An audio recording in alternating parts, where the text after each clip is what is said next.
Chapter 189. Sang Wan and Shi Fengju got off the carriage at the second gate. Only then did they realize that there were snowflakes floating in the sky. It's a good thing that we're back now. If the snow gets heavier, it won't be easy to travel. Sang Wan couldn't help but wrap the cloak around her body, rubbing her hands as she exhaled. I'm here. What are you afraid of? Shi Fengju smiled as he held her hand. Come, be careful. Be careful of the slippery road. Ever since that dream of hers, he was even more concerned about her. He was afraid that she would let her imagination run wild and have other thoughts.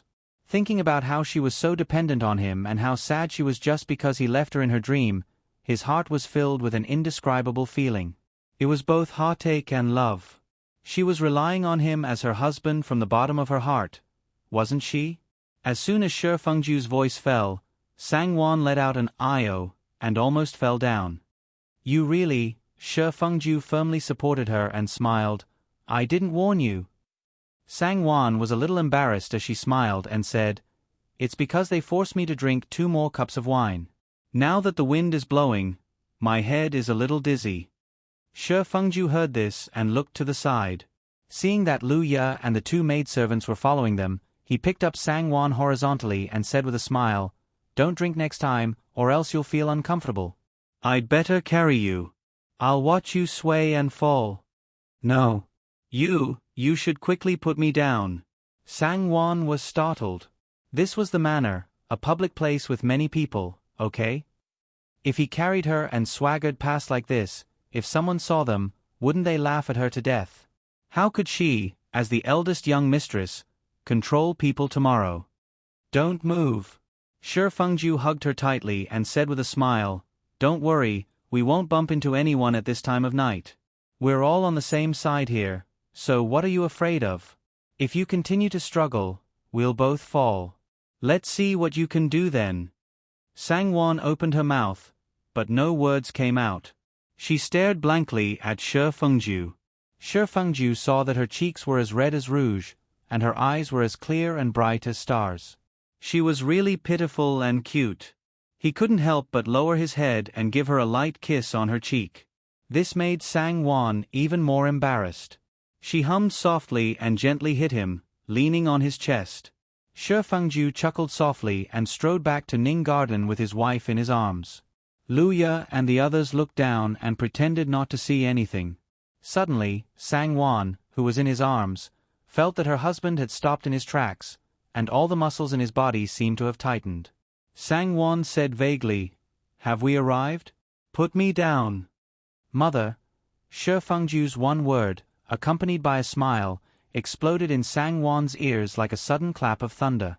Sang Wan's mind buzzed. She hurriedly struggled and got out of Shi Fengju's arms. She stumbled to stand firm and was so embarrassed that she didn't dare to raise her head. Mother. What are you doing? Wang, who was surrounded by a group of maidservants, finally came back to her senses. This was no small matter.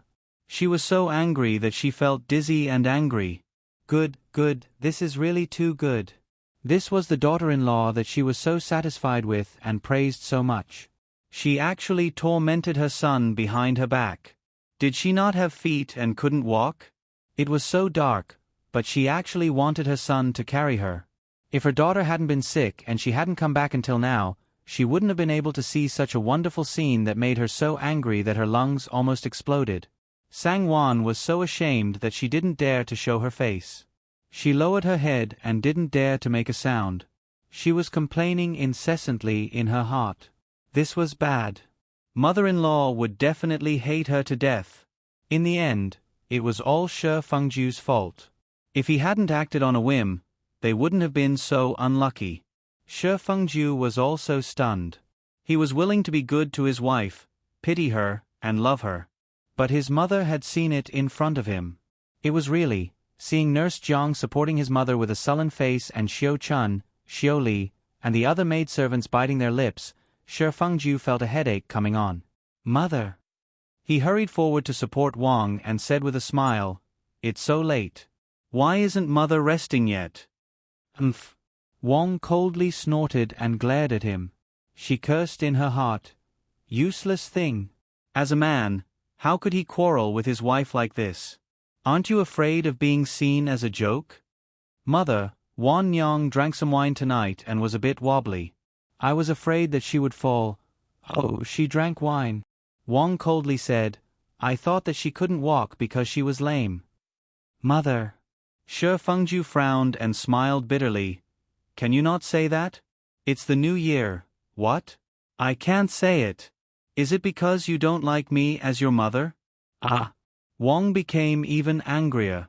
She forcefully shook off Shi Fengju's hand and angrily strode forward. She didn't even look at Sang Wan. First Madam, please slow down. Nurse Jiang hurriedly supported her and ordered everyone to keep up. Shi Fengju took the time to pull Sang Wan's sleeve and said in a low voice, Wan Yang, I've implicated you. Just be humble for once.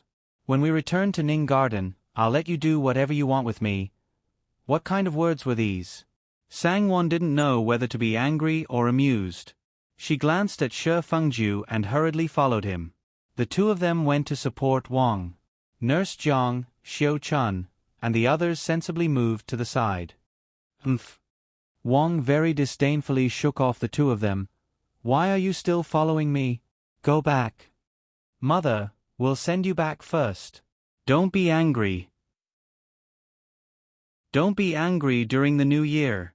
Shi Fengju hurriedly smiled. Yes, Mother.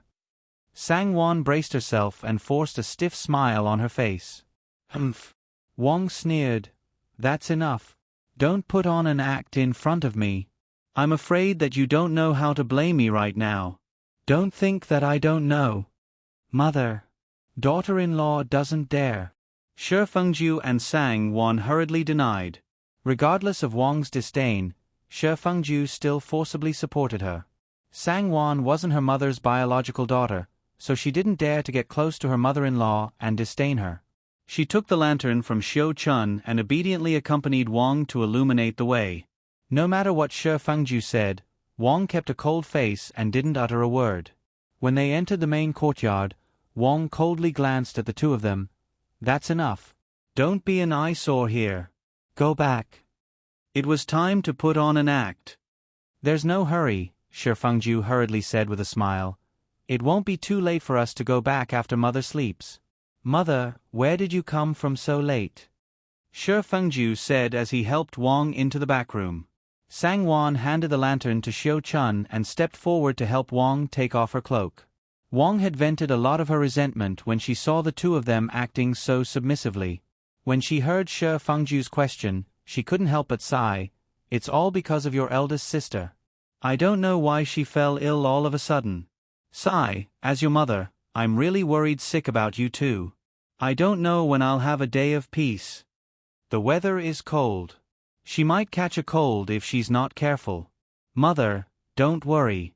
Eldest sister will be fine. Shi Fengju hurriedly comforted her with a smile and asked if she had seen a doctor. Wang nodded. The doctor prescribed some medicine. I came after seeing your eldest sister take the medicine. But I saw that she didn't look right. It wasn't just because of her illness. She wouldn't tell me when I asked her. Humph. Go back and ask around. Did your brother-in-law do something to her again? Shi Fengju nodded. Mother, don't worry. This is our home. If brother-in-law dares to do anything to eldest sister, I won't let him off. Wang frowned. After all, it's a matter between husband and wife. We shouldn't interfere too much. Otherwise, your eldest sister will be the one to suffer. Forget it, forget it. Let's not talk about this. Wang waved her hand irritably. I'm going to sleep now. You two hurry back. Don't be an eyesore here. Shi Fengju smiled and said, Then we'll come to pay our respects to Mother tomorrow. We'll go back first. Wang snorted and stared coldly at Sang Wan. How is it? Can you still walk? Do you want me to ask someone to make a bowl of hangover soup for you? Sang Wan was embarrassed and hurriedly smiled. Daughter-in-law can walk by herself. I don't dare to trouble Mother. Wang snorted and didn't say anything. Shi Fengju and Sang Wan bowed and left. Out of the gate of the main courtyard, both of them were relieved. Shi Fengju hurriedly held Sangwon's hands and said guiltily, "Wan Yang, it's all my fault. I've implicated you. You still have the nerve to say that." Sangwon rolled her eyes at him. Thinking that he had good intentions and that it was just her bad luck, she smiled bitterly and sighed, "This can't be blamed on you." "It's my bad luck." Sangwon pondered. She was afraid that she wouldn't be able to relax for the next few days. No matter what, she had to serve her mother-in-law well and let her vent her anger. Shi Fengju hurriedly smiled and comforted her, "Mother wants to make you angry, don't take it to heart. When we return to Ning Garden and close the door, I won't be angry at you no matter how much you blame me." "Let go of me." Sangwon angrily pushed away his hand from her shoulder and said angrily, "Am I such an unreasonable person in your eyes? Why would I make a fuss at you for no reason?" Shi Fengju smiled, Yes, my wife is the most virtuous. It's all my fault for implicating you. Don't worry, I'll be more careful in the future." Sangwon glanced at him and didn't say anything. Thinking about tomorrow, she only felt her scalp tingle. Wang couldn't help but become angrier the more she thought about it. She picked up the teacup and was about to drink some tea when she suddenly slammed it on the plum blossom table. She snorted with a sullen face, "Mother Jiang, tell me, as a mother-in-law, is my temper too good? I've spoiled her until she becomes undisciplined and out of control." Mother Jiang was startled and said with a smile, "First Madam's temper has always been good. Who in this household doesn't know that? Young mistress is usually respectful to you and doesn't dare to act on her own. You know this.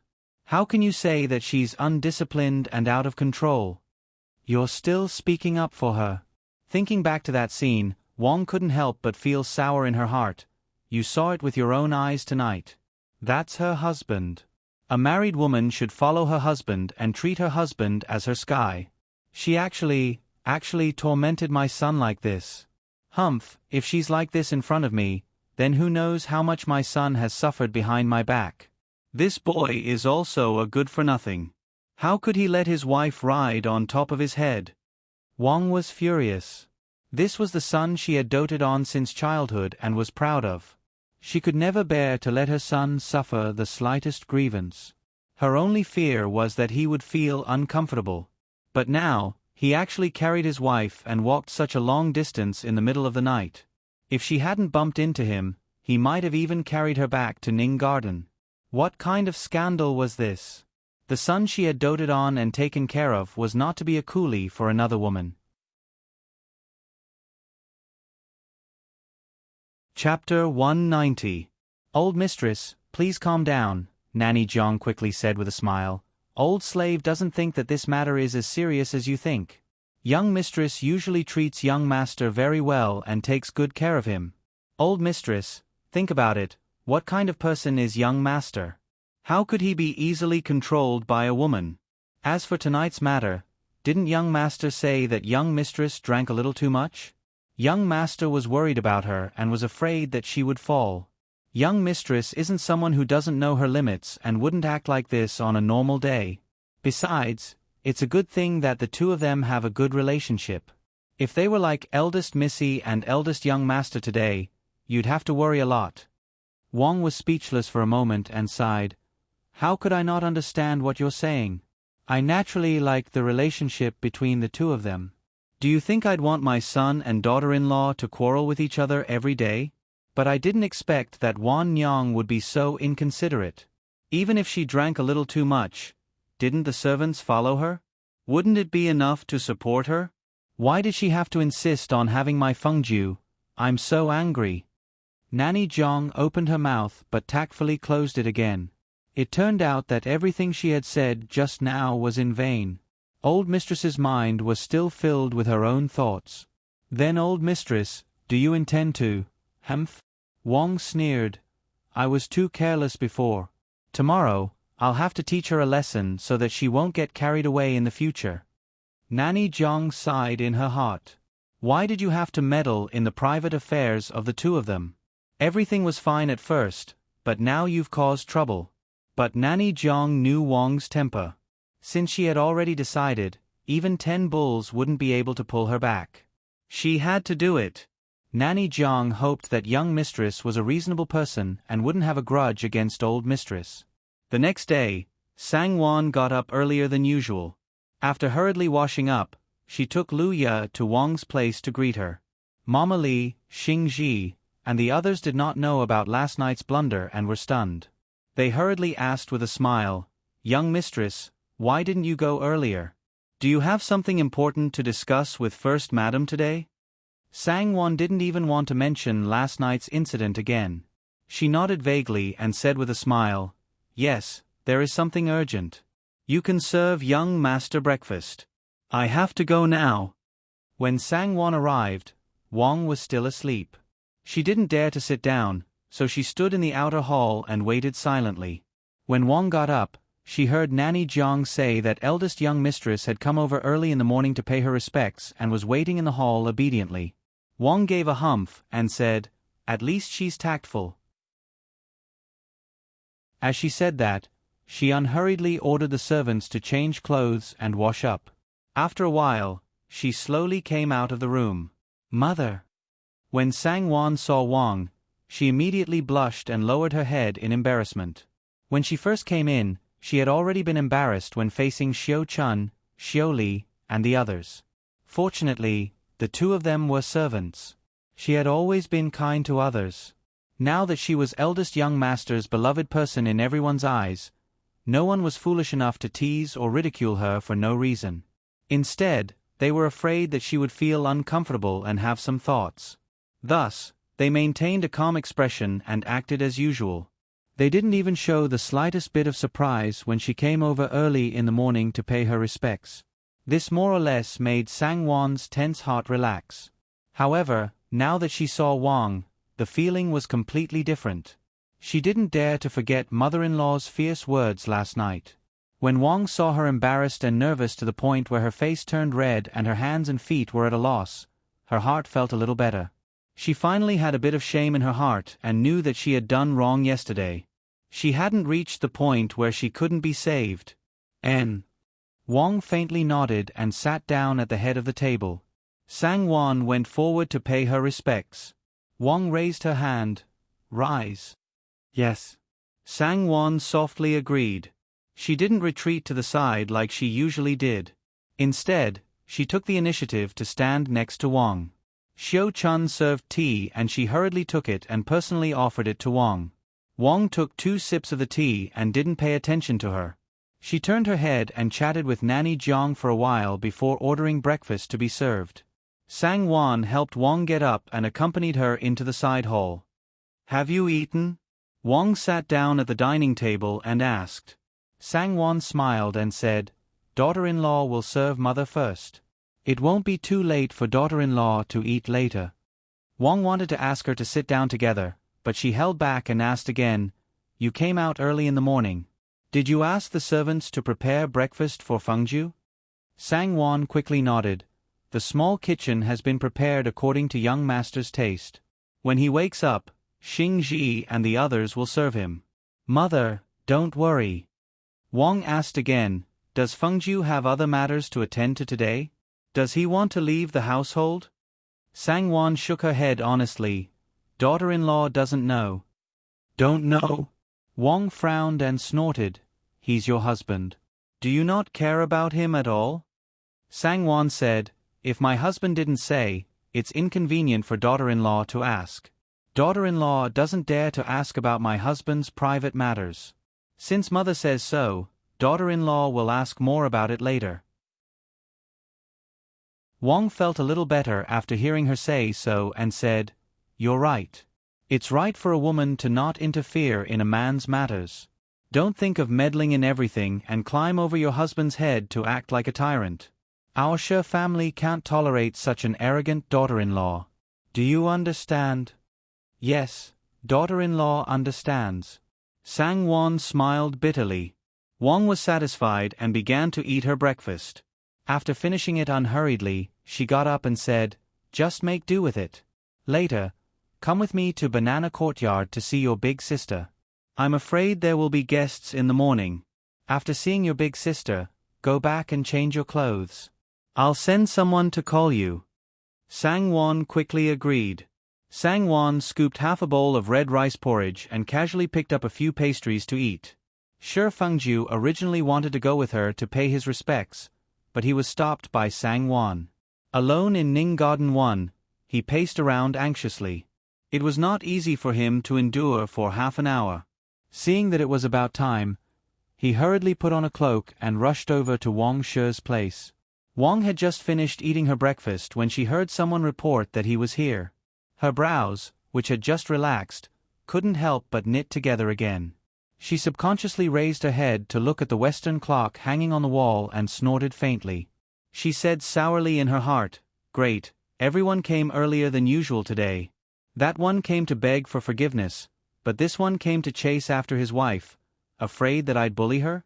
No wonder the Taoists said that sons are useless and forget their mothers after marrying a wife. Sure enough, it's true." Wang couldn't help but feel sad. If that woman from the Zhuang family knew about this, she would definitely gloat. "Mother, I'm here to pay my respects to you."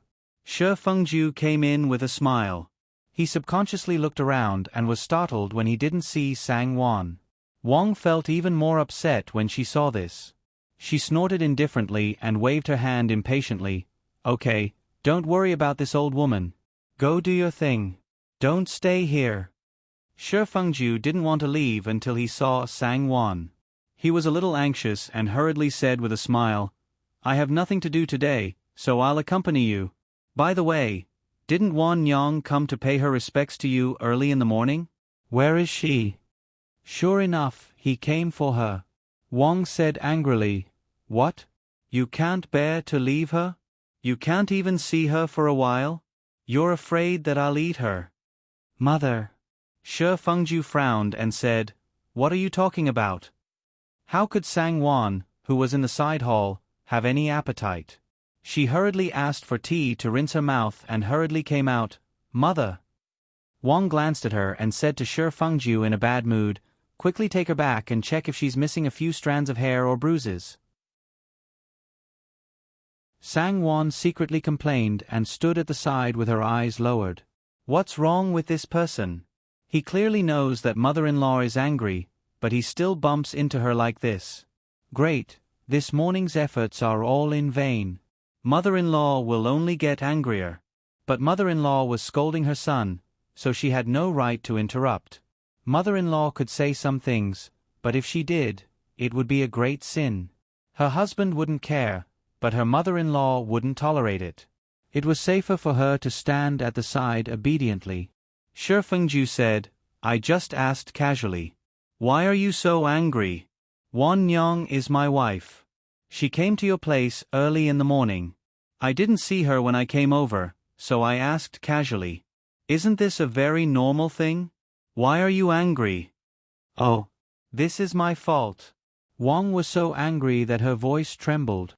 "Madam, you've really misunderstood eldest young master. Eldest young master isn't wrong. He was just casually asking." Nanny Jiang hurriedly tried to persuade her. Wang said angrily, Forget it, forget it. You good for nothing, you can do whatever you want. I don't care anymore. If I don't talk too much, it'll be annoying. Take your wife back and don't be an eyesore in front of me. Even if you guys do something behind my back, what the eye doesn't see, the heart doesn't grieve over."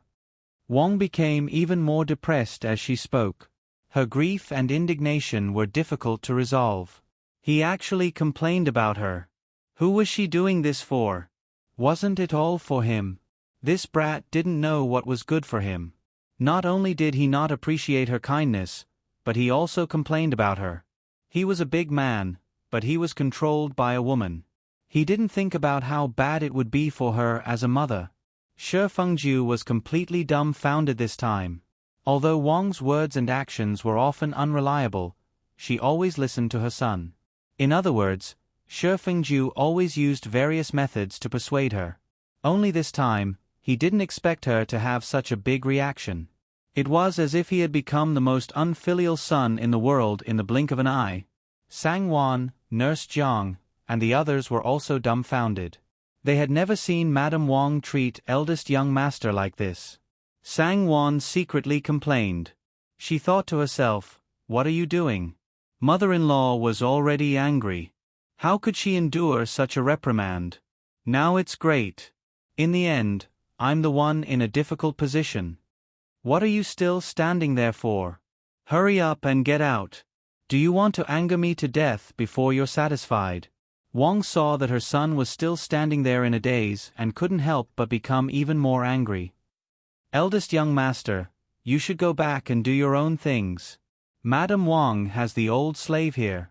Nurse Jiang persuaded Wang while repeatedly winking at Shi Fengju. Shi Fengju had a headache and sighed inwardly. He subconsciously glanced at Sang Wan. Sang Wan also kept winking at him, telling him to hurry up and leave. She was even afraid that he would call her along when he left. Fortunately, Shi Fengju finally understood her meaning and didn't reach out to pull her back. He said to Wang, "Mother, I'm going back first," and then left.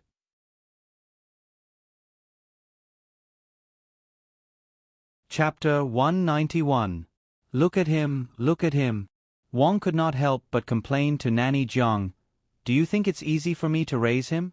I'm doing this for his own good. Yet, he can't see my painstaking efforts at all.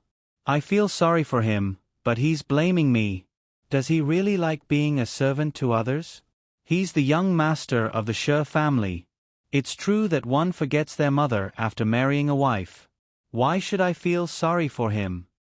Wang cried and complained, and Nanny Jiang hurriedly comforted her.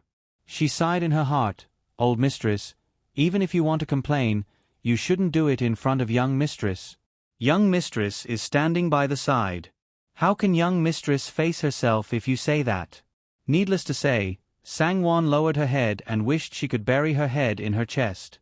Her mother-in-law had always said what she wanted, but those words were too harsh on her ears. Sang Wan smiled bitterly. So what if it was harsh? She had to listen obediently. Could it be that she could argue with her and throw a tantrum? "Mother." Sang Wan saw that Wang was almost done venting, so she went forward and smiled apologetically. "Mother, let's go and see Big Sister. I wonder if Big Sister's illness has gotten better." Hearing Sang Wan mention her daughter, Wang stopped crying. She wiped her tears and said, "I almost forgot about this. Nanny Jiang, ask the servant to bring a large sweater. We'll go over now." As she said that, she stood up and glanced at Sang Wan, saying coldly, "You don't have to go. Go back and serve your husband. Otherwise, he'll blame me if he can't find you." Sang Wan did not know whether to laugh or cry. She thought to herself, "Mother-in-law is really a weirdo to say such words. Why is she acting like a child in a fit of pique?" "Mother, my husband asked me to take a good look at Big Sister yesterday. Daughter-in-law should accompany you and see if there's anything I can help with." Sang Wan smiled apologetically. "That's right, First Mistress." Nanny Jiang also hurriedly smiled and said, "It's rare for young mistress to be so considerate, let young mistress accompany her. Eldest Missy will feel better if there are more people who care about her." Wang didn't say anything. She snorted and helped Nanny Jiang out. Sang Wan hurriedly followed behind her, supporting her on either side with Jiang Mama. Wang Shi felt disgusted and avoided Sang Wan's support. Sang Wan, on the other hand, pretended not to know and continued supporting Wang Shi. Wang Shi didn't want to push her away in front of everyone, so she let her be. Shi Yumei had taken the medicine last night and was covered in a thick brocade quilt, sweating all night. This morning, she looked much better and more energetic. When Wang and Sang Wan arrived, Cui Zhu was serving her porridge. Wang was happy to see that her daughter's body was fine, and her complexion looked much better. Shi Yumei was still indifferent to Sang Wan, but she didn't dislike her as much as before. But who was Shi Yumei? She had been by Wang's side since she was young. How could her mother's mood change escape her eyes? Not long after, she looked at Wang and asked, "Mother, why is your complexion so bad? Who made you angry?" Upon seeing that, Sang Wan tactfully went out to ask Cui Zhu about Shi Yumei's condition and the decoction of medicine, leaving the space for Wang Shi to speak. It was too uncomfortable to listen to those words in front of her. If Shi Yumei continued to add oil and vinegar to the fire, she would have to find a hole to hide in. Wang didn't even look to see if Sangwon had gone out, and told her what happened last night and this morning. As she spoke, she got angry again and scolded Shi Fengju with resentment and heartache. Of course, Sangwon also got angry, saying that she was unvirtuous and disrespectful to her husband, and that she had doted on her for nothing. Unexpectedly, Shi Yumei laughed out loud and said, "Second younger brother, when are you going to change your temper? You're already an adult, why are you still like this?" "He's not afraid of being laughed at." Wang was confused and said in surprise, "What did you say? What do you mean by that? Don't tell me that Wan Yang always treats your brother like this behind his back." Preposterous. Preposterous. I knew it. She must have been hiding a lot of things from me. "Mother," Shi Yumei said with a smile, "second brother has always been like this. He'll give his all to whoever he treats well. That's just how he is, and it's not like he doesn't know his limits. Why do you care so much about him?" "No, that's not right." Wang was known for her stubbornness, so how could she be persuaded by Shi Yumei with just a few words? She asked again, "What do you mean by what you said just now? You haven't told me yet. Has Wan Yang been ordering Fengju around behind my back? What do you know? Tell me the truth." "That's too outrageous." Shi Yumei said innocently, "How would I know that? If you want to know, you can ask Fengju. I only know that Fengju, cousin Fengzi, and I grew up together. Fengju also helped cousin Fengzi a lot, and he used to carry her on his back when we were young. But from what I can see, his heart is now with Wan Yang." Shi Yumei couldn't help but sigh softly. "Fengju helped Fengzi a lot?" Wang was stunned. After a while, she asked, "There are so many servants in the household. What is it that Fengju has to do?" Shi Yumei's heart was filled with thousands of feelings, and she didn't have the time to look at Wang's expression. Moreover, Shi Fengju, and Gu Fengzi grew up together. There were many things that she was used to, and she didn't think much of it. Since her mother asked, she casually picked up the past and told her. The more Wang Shi listened, the angrier she got. The more she listened, the more she sucked in a breath of cold air. From her daughter's careless description, it wasn't hard to imagine her son acting like a humble servant in front of Gu Fengzi, running errands, and serving tea. Wang Shi was furious. She was so angry that she felt dizzy and her vision turned black. There were so many things in this household that she didn't know about. How preposterous! How preposterous! That silly son of hers, whom she doted on like a treasure, was actually a servant. And Gu Fengzi, whom she doted on and pitied so much. In front of her, she was obedient and gentle, but behind her back, she actually bullied her son. Mother, what's wrong with you?" Nanny Jiang winked at her, and Shi Yumei finally saw it. She hurriedly asked in astonishment. "It's nothing." Wang gritted her teeth and said those words. She no longer had the mood to stay and said, "Have a good rest. Remember to ask Cui Zhu to prepare the medicine on time. If you feel unwell, ask someone to tell Mother. If you want to eat something, ask someone to get it. Mother will be going back first." Shi Yumei felt that her mother was a little strange, but she didn't think much of it. She nodded and watched them leave. When Sangwon saw Wang come out, she hurriedly smiled and called out, "Mother." She went forward to help her. Wang glanced at her with disgust and snorted coldly. She directly shook her off and left with Nanny Jiang and the others. That gaze was so cold that Sangwon's heart froze. She was stunned for a moment before she quietly followed. Based on her past experience, she didn't need to guess to know that Shi Yumei must have said something to her. Sangwon didn't know that Wang's heart was burning with anger. When she saw her being so gentle and obedient, she subconsciously thought of Gu Fengzi. She was also gentle and obedient in front of her, but what about behind her back? What she did behind her back was like stabbing her in the heart. When Wang returned to the main courtyard, she directly went into the warm room. Without her permission, Sangwon didn't dare to follow her in. She obediently waited in the outer hall. Sangwon couldn't help but feel a little regretful. She felt that she had brought this upon herself. If she had known this would happen, wouldn't it have been better to leave with Shi Fengju?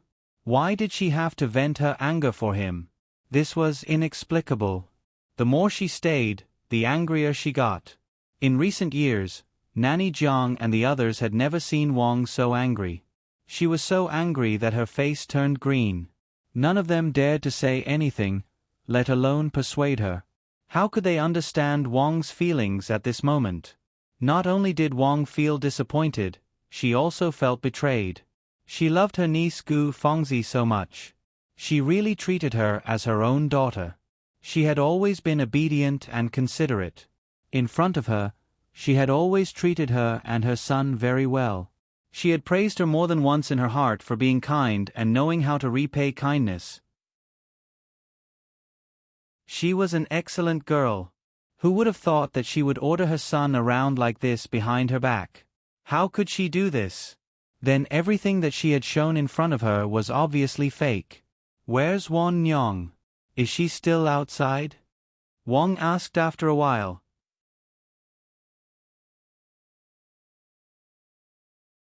Chapter 192. Zhang Mama had been waiting for this sentence. Seeing this, she quickly smiled and said, "Young mistress has been standing outside obediently. Do you want the old slave to call her in?" "Umph." Wang sneered. "Obedient? I don't know if she's acting one way in front of others and another behind their backs. Forget it, call her in." Zhang Mama understood that Wang was using Gu Fengzi's matter to frame Sangwon. Knowing that she was thinking the wrong way, she didn't dare to say more and went out to call Sangwon. Sangwon was prepared to be left alone by her mother-in-law for an entire day. Even though she had to stand there for quite a while, she did not feel impatient. When Nanny Jiang came out to pass the message, Sangwon thanked her politely with a calm expression. She did not look as if she had been relieved of a heavy burden, which made Nanny Jiang admire her. Young mistress's self-restraint is really something. If it was eldest Missy, she would have jumped up long ago. "Mother, daughter-in-law is here. Mother, do you have any orders?" Sangwon stepped forward and bowed to Wang with her hands folded on the left side of her waist. Wang Shi squinted her eyes and looked at her. She was wearing an orange-yellow coat with flower-patterned edges and a silver-blue silk jacket with a straight collar. There was a ruby-plum blossom-shaped button at the collar.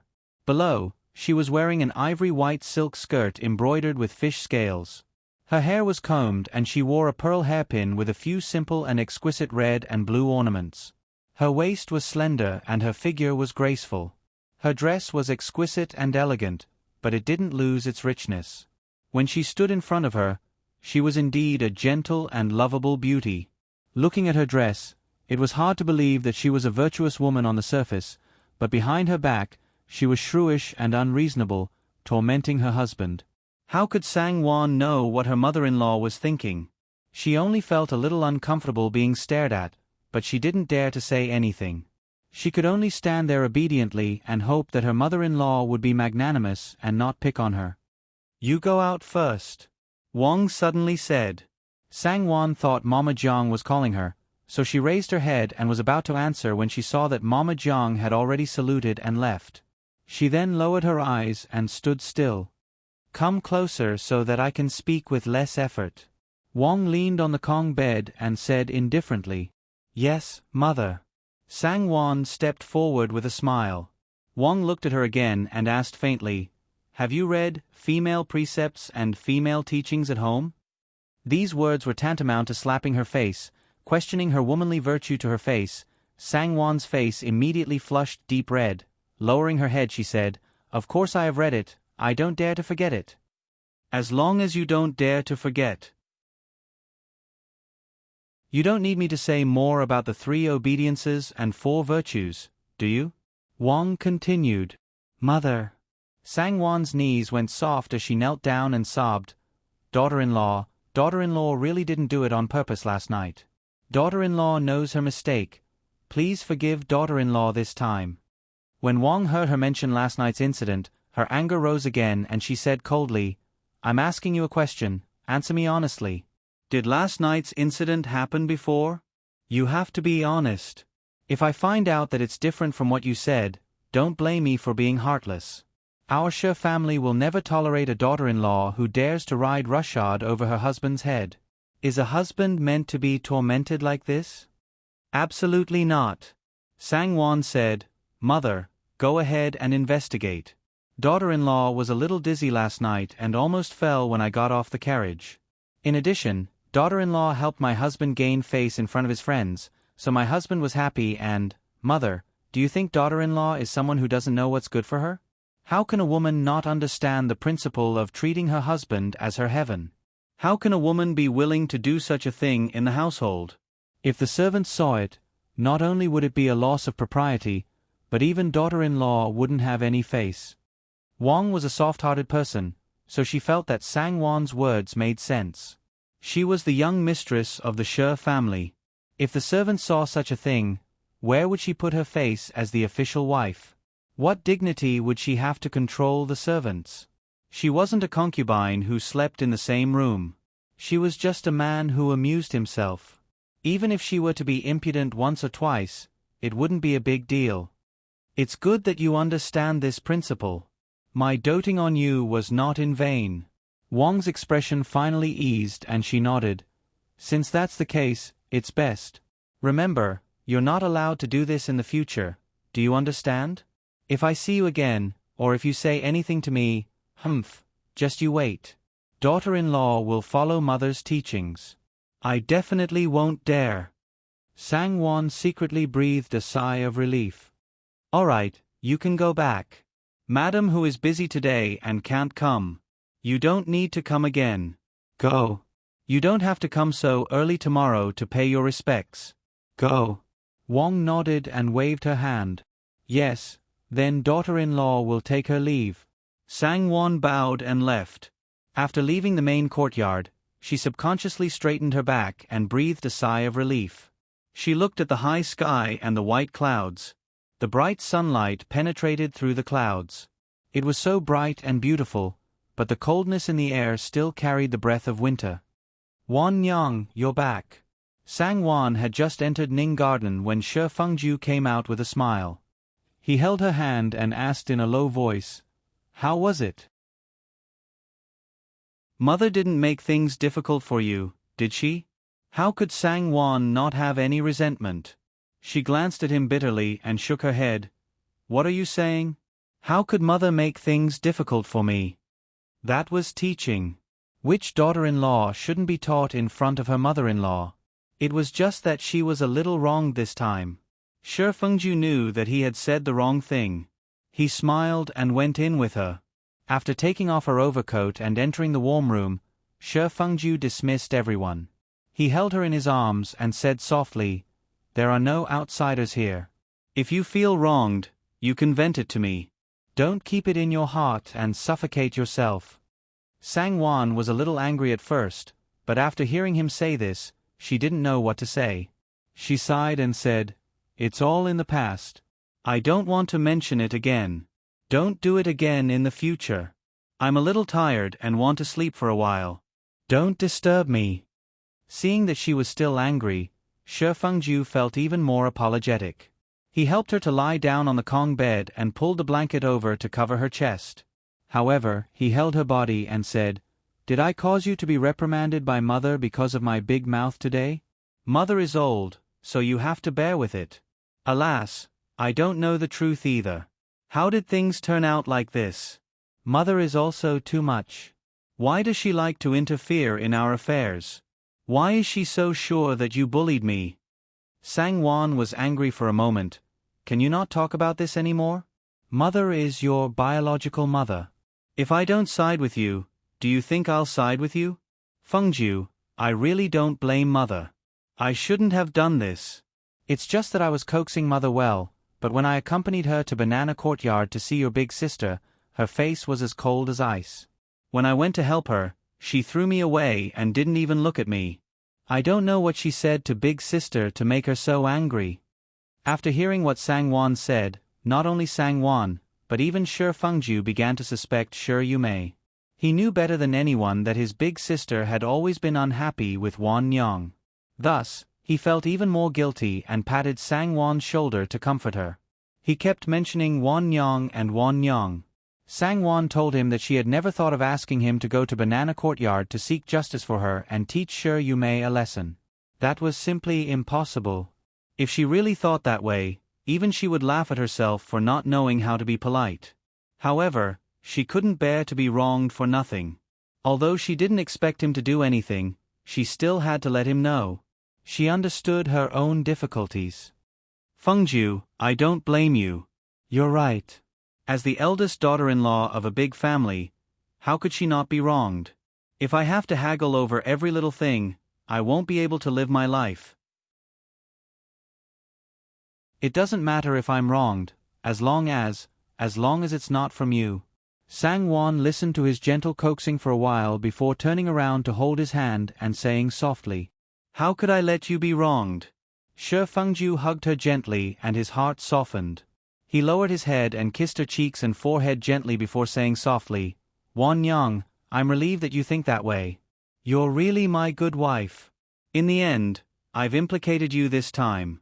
I won't do it again, and when the weather is better in spring, I'll take you out to play. We'll go to the country house. There, no one will care and no one will see. You can do whatever you want. For example, right now, there's only the two of us, so I'll listen to you. Shi Fengju said and looked at her with a smile. His eyes flashed with a hint of mischief. Sang Wan was already at ease. Seeing him like this, she blushed and pushed him lightly before saying with a smile, Stop fooling around. I'm really tired and want to rest. Mother said that old mistress who won't be coming today, so I don't have to go over. Then you can rest. Shi Fengju smiled and helped her tuck in the blanket before leaning over to look at her. The more he looked at her, the more he liked her. He smiled and said, Wan Nyong, do you feel any soreness or discomfort anywhere on your body? Do you want me to give you a massage? Sang Wan helplessly opened her eyes and said angrily, Go out and walk around. Just don't bother me here. Shi Fengju smiled and said, There's nowhere else to go. Go to sleep. I won't bother you. I'll just look at you. Sang Wan gave a low hum and turned her back to him. She didn't care that his hand was gently stroking her body and hair from time to time. She closed her eyes and rested. Sang Wan woke up at lunchtime. The two of them ate together and then went to the corridor to admire the flowers and digest their food. These flowers were carefully taken care of every day by the maidservants. They would cut away the ones that were not blooming. If a pot of flower buds had all bloomed, they would ask for new ones from the greenhouse to make up for it. Azaleas, camellias, Chinese roses, wintersweet, and cyclamen were all blooming in the corridor. It was very lively and colorful. Eldest young master, eldest young mistress, concubine Fong is here. A young maidservant suddenly came forward to report. Concubine Fong? Shi Fengju looked at Sang Wan in surprise and said, Concubine Fong from the second branch? What is she doing here? Sang Wan's eyebrows unconsciously raised. She smiled and said, I don't know either. Since she's here, let her in. As she said this, the two of them returned to the room. Sang Wan couldn't help but feel a little vexed. This concubine Fong was really persistent. Since the last time she came, Sang Wan had accidentally bumped into her twice. However, Sang Wan didn't give her a chance to talk about it. She didn't expect her to come again.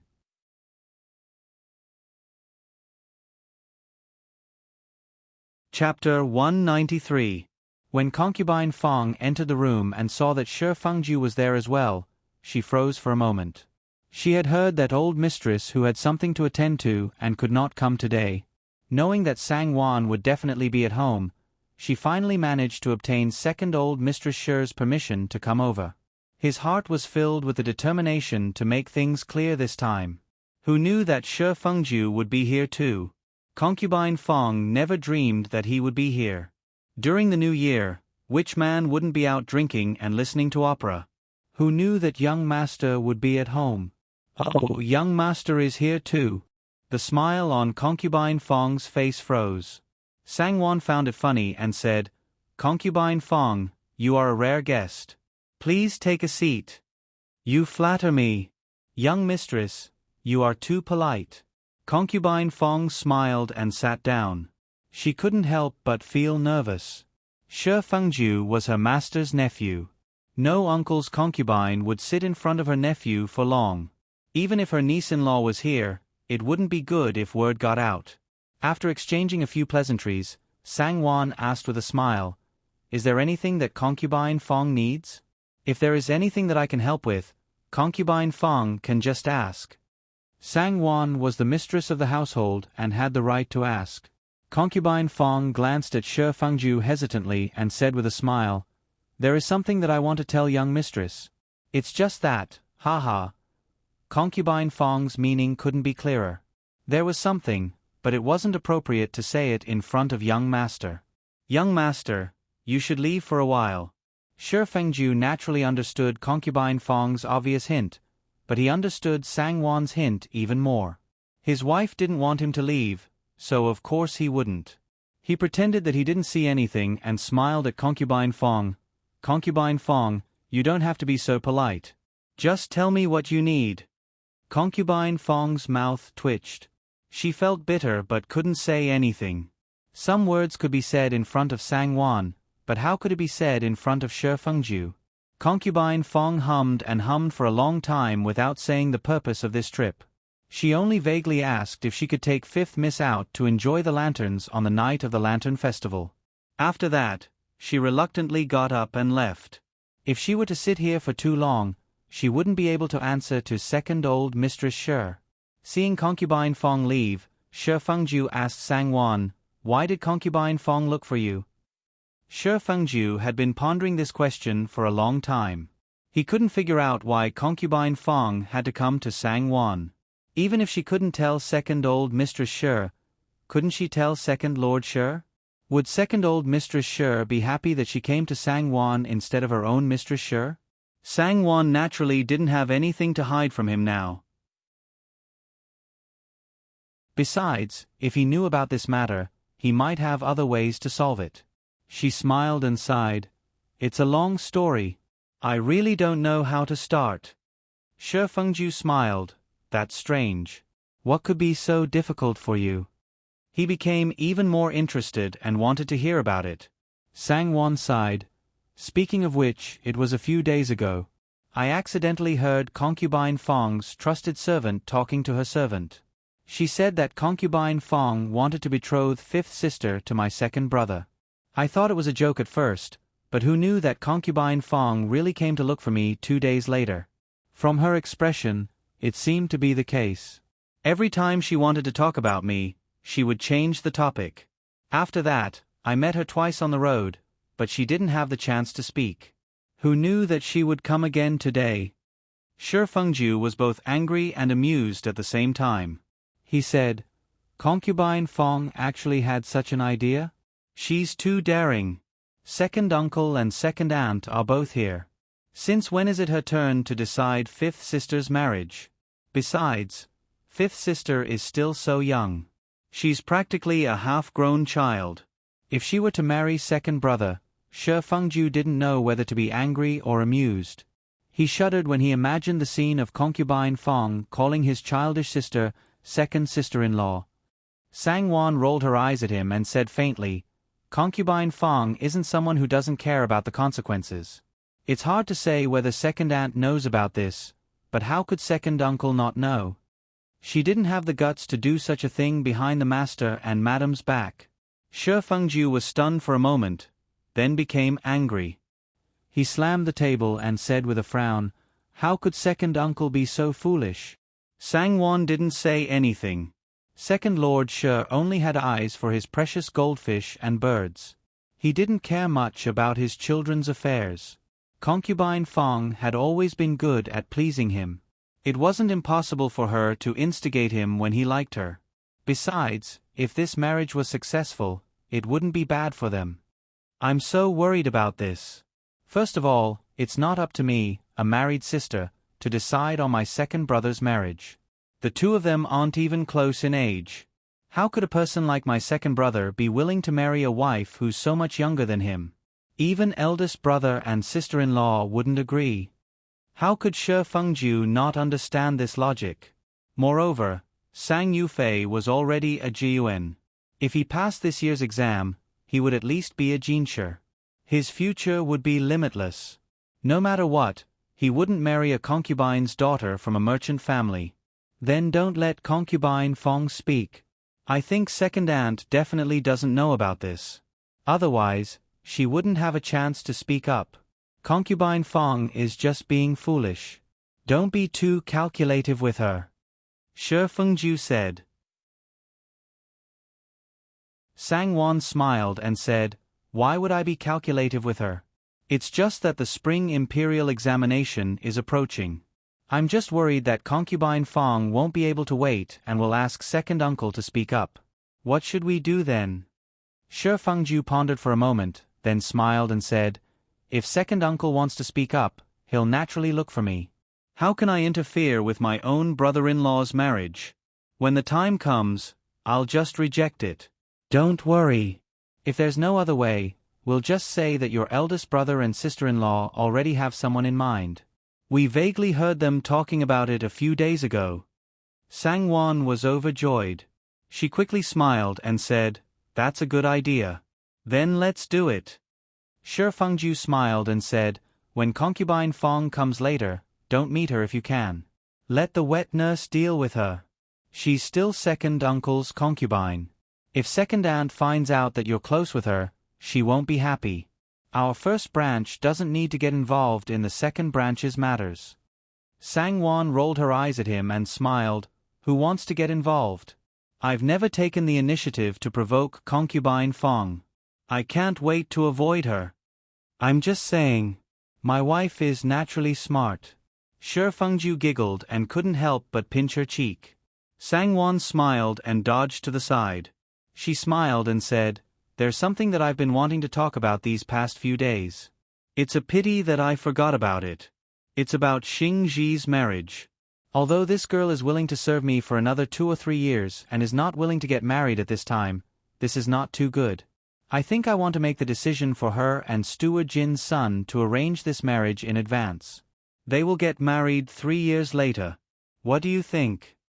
Shi Fengju naturally didn't have any objections to this kind of inner courtyard matter. He smiled and said, "I think that's a good idea. With you, the young mistress of the household, making the decision, not only will Xing Ji's family maintain their dignity, that Jin housekeeper definitely won't have a reason to back out of the marriage. In the future, when Xing Ji marries over, her status will also be higher." She was grateful in her heart. "Thinking about how good you are, she'll be able to serve you more loyally." Sang Wan nodded and sighed. "She served you since she was young, and now she's serving me with all her heart. Giving her this dignity is something that should be done." When she said this, Shi Fengju felt that it was even more right. He nodded and sighed, "You're right. Since that's the case, why don't we call her mother and the Jin housekeeper's wife over right now and talk about this matter?" Sang Wan thought that since she didn't have anything else to do, it was better to do it now. She nodded and smiled. She called Mama Li in and told her about this matter. She had her send people to invite the daughters-in-law of the two families. When Mama Li heard this, she smiled and said, "It's Xing Ji's good fortune that young mistress has such grace. Her father and mother will definitely be overjoyed. The old slave will send people over right now." This matter spread throughout Ning Garden in the blink of an eye. Xing Ji was both happy and embarrassed. She hid in her room and refused to come out. All the maidservants were envious. This was equivalent to young mistress personally acting as the matchmaker. In the entire Fu, there weren't many servants who had such dignity. Not long after, Xing Ji's mother and the Jin housekeeper's wife arrived. The two families had originally planned to become in-laws, so when they heard Sang Wan's words, how could they not be happy? The Jin housekeeper's wife was originally a bit resentful that Xing Ji wasn't willing to marry into the family early. Now, there was nothing left. She only wanted Xing Ji to serve young mistress well. When they married in 3 years, she would naturally become young mistress's trusted steward's wife. Wouldn't that be better than marrying over now and only being able to casually take on a job?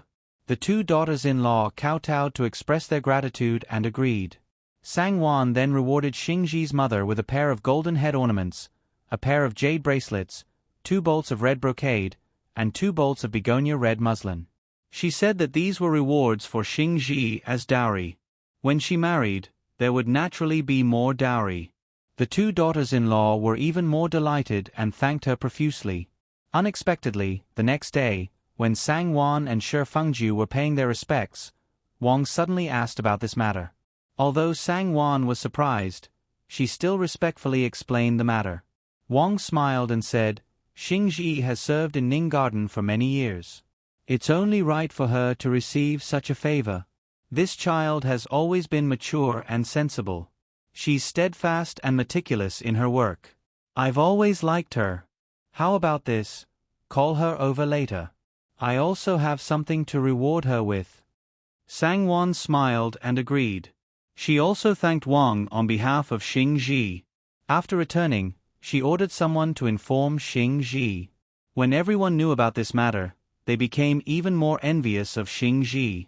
They continuously congratulated her, and their eyes were almost shining. They thought that this person's luck was really unstoppable. Xingji had suffered in Ning Garden for so many years. She could finally hold her head up high. Not only did she have an excellent home, but both young mistress and old mistress were also in charge. Xingji smiled and exchanged pleasantries with everyone. She thanked them politely, but she couldn't help but feel surprised in her heart. As a servant, it was natural for her to serve her master well. She didn't think that this was something worth praising. Besides, this marriage was decided by young mistress, which was already a great honor. There was no need for old mistress to add more grace. It wasn't like Mama Lee, who had done the Shi family a great favor. That was different.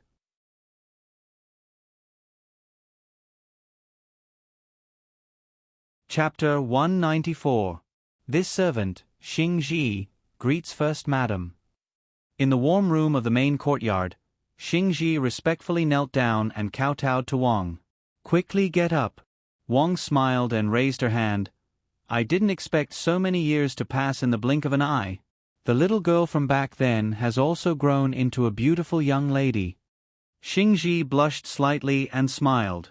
She got up and stood to the side with her eyes lowered, laughing softly. It's all thanks to First Madam's nurturing that this servant can have today.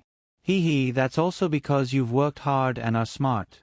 Wang smiled as she sized her up and warmly asked a lot of questions. Xingji felt more and more uneasy and obediently answered one by one. Wang Shi finally got to the main topic.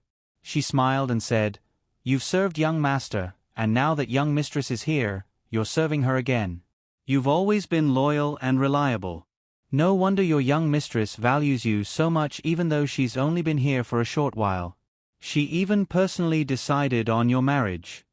Xingji was a little uneasy and smiled apologetically. This servant only did her part well. This is master's grace and this servant will never forget it. I knew you were a loyal servant. Wang smiled with satisfaction and suddenly said with a calm expression, I have a few questions for you. You have to answer me truthfully. Xingji's body stiffened and she quickly smiled. First Madam, please ask. This servant doesn't dare to deceive First Madam. Wang nodded and suddenly asked, Tell me, how do First Young Master and First Young Mistress get along? Even though she was already mentally prepared, Xingji was still stunned when she heard this. She subconsciously raised her head to look at Wang and was a little dumbfounded. After a moment she said, First Young Master and First Young Mistress, treat each other with respect. Wang was obviously not satisfied with this answer and frowned slightly. I'm not asking about this. Xingji, there's only the two of us here. I trust you, so I'm asking you these questions. Don't feel burdened.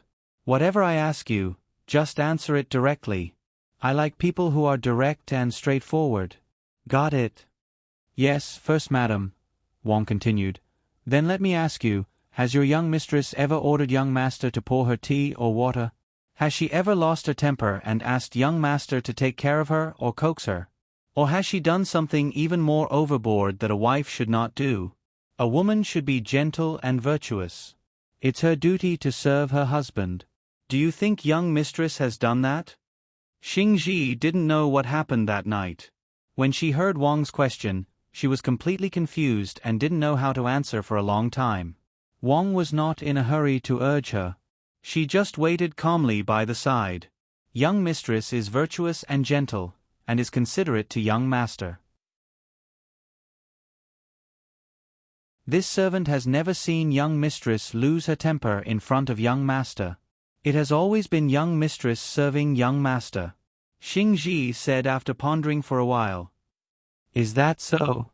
Wang thought for a while and said, young mistress has never been disrespectful to young master. This servant doesn't dare to lie. Xingji knelt down and complained bitterly in her heart. Quickly get up. Wang smiled and said, you lass, why are you kneeling for no reason? I trust your character. If you say no, then there definitely isn't. She then sighed softly. Do you find it unbelievable that I'm telling you these things for no reason? As a mother, I'm just worried about my son. I see that your young master treats young mistress a little too well. I'm afraid that your young mistress will become arrogant and do something unbefitting of her status. If this were to spread out, it would be a disgrace to our She family. If she behaves like that, I'll have to teach her a lesson. Xingji didn't dare to answer and only said a word softly after a while. Yes. Xingji Wang continued. You've served young master since you were young and have done your best. Although I don't usually say it, I've seen and remembered it in my heart. Xingji, I know you're a good person. If you do one more thing for me, I won't treat you unfairly. When you get married in the future, I'll definitely give you some benefits. This servant is deeply indebted to First Mistress. If First Mistress has any instructions, this servant will definitely obey. First Mistress, please instruct me. Xingji didn't dare to hesitate and quickly knelt down to agree. Quickly get up. Wang actually personally helped her up and said, I want you to be my eyes and observe Ning Garden's actions and your young mistress's actions. If she does anything unruly or unvirtuous to young master, come and tell me about it. Are you willing? Xingji's face turned pale and she didn't dare to say a word. Wang continued, I don't have any other intentions. I'm just afraid that the young couple doesn't know the severity of the situation. Young master usually doesn't care about trifles and young mistress is spoiled. If she were to say something unpleasant, it would be a disgrace to our She family. I've reminded her in time and it's good for everyone. Xingji, this matter is all on you. Don't let me down. Yes. First Mistress, this servant will remember. Xingji's mouth was dry and her heart was thumping wildly. She said softly, if this servant finds anything wrong with young mistress, this servant will definitely report it to First Mistress. Wang nodded with satisfaction and smiled. I'm very assured with your work. All right, you can go back. This pair of golden hairpins is my reward for you. Do it well and don't let me down. This servant thanks First Mistress for the reward. Xingji received it respectfully and kowtowed before slowly retreating. When she returned to Ning Garden, Xingji couldn't help but show the gift from Wang to Sangwan. Sangwan looked at it in her hand and smiled. This is First Mistress's grace. You should keep it well. Xingji agreed with a smile and went to keep it well. Xingji was conflicted for a long time. She sent the servants away to keep watch at night. When Shi Fengju went to bathe, she finally found an opportunity to speak to Sangwan. She knelt down and explained in detail what Wang had instructed her in the main courtyard today. This servant doesn't know why First Mistress suddenly mentioned this matter. This servant thought about it and didn't dare to hide it from young mistress. Young mistress has given this servant a new lease of life. This servant doesn't dare to forget. Sangwan felt as if she had been struck by a bolt from the blue. She didn't expect that her mother-in-law was still not satisfied after scolding her that day. She even called her eldest maidservant over and gave her such instructions. Fortunately, the people around her, Xing Ji, Lu Ya, and Hong Yi, weren't arrogant and scheming. Otherwise, if they received such instructions from Wang, it would be strange if they didn't take advantage of the opportunity to abuse their power. Even if nothing happened to her, something would definitely happen out of thin air. Sangwon was shocked and angry. Her mother-in-law was suspicious of her to this extent. First mistress's concern is for the good of the residents. I'm still young. Perhaps some of my words and actions have fallen into her eyes and caused her to worry. Since First Mistress has instructed you to do so, you should truthfully report to her whatever you see. As long as you don't fabricate the truth, it's fine. Don't disappoint First Mistress's trust in you. Sangwon finally managed to ease the anger in her heart and faintly said to Xing Ji with a smile. Xing Ji was relieved to hear her say this and hurriedly nodded in agreement. Yes, this servant knows what to do. And you can leave. Sangwon waved her hand. Xing Ji bowed and left, gently closing the door behind her. Sangwon reclined on the chaise lounge and looked at the gently swaying light. The more she thought about it, the more sullen she felt. Shi Fengju came in and saw that she hadn't gotten on the bed yet and was sitting there in a daze. He couldn't help but come forward and hug her with a smile. What are you thinking about? You're still sitting here wearing so little. Aren't you cold? There was a heater in the room, so of course it wouldn't be cold. Sangwon raised her eyes to look at him and suddenly smiled. She wrapped her arms around his neck and softly whispered in his ear, "Carry me over." Shi Fengju saw that she was delicate and soft. Leaning against a soft and warm body, a faint fragrance wafted from her body into his nose. His heart swayed and he was indescribably fond of her. With a low chuckle, he carried her in his arms and gently said, "If you like, I can carry you like this every night." Sangwon's face flushed, but she felt a little happy for no reason. She bit her lip and whispered in his ear, "I don't want it. What if mother finds out?" Shi Fengju was immediately amused. He lowered his head and rubbed the tip of his nose against hers. "How would mother know about what's going on in our room?" As he spoke, he strode towards the bed and gently put her down. He straightened his body and covered her.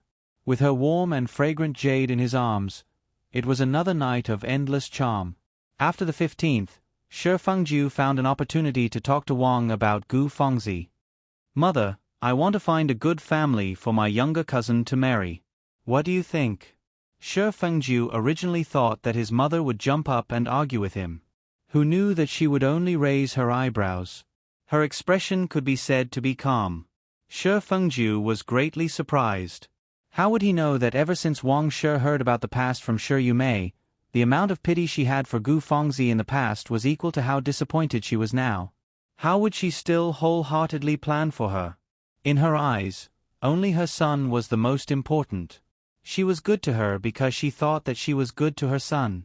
Since that wasn't the case, why would she treat her differently? "Why would you have such thoughts out of the blue?" Wang asked faintly. She even felt a faint sense of joy in her heart. She felt that her son actually didn't like Gu Fengzi as much as she thought. He wasn't afraid of being controlled by her in the future. Shi Fengju had already thought of the reason. He said, "My younger cousin has been living in our house since she was young. Now that we want to take her in as a concubine, it won't sound good if word gets out. Those who don't know might think that we have ulterior motives. Our kindness has turned into enmity. I didn't think of this before. Now that I think about it, I really regret it.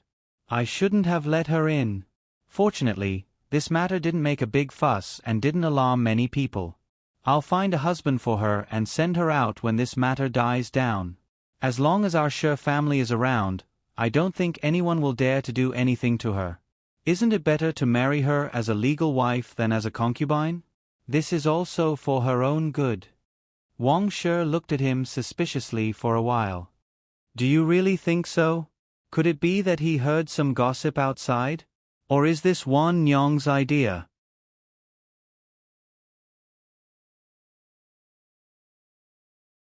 Chapter 195. There's no gossip, and it has nothing to do with Wan Nyong. It's my own idea. Mother, if you don't object, please tell my cousin. Shi Fengju said. Me?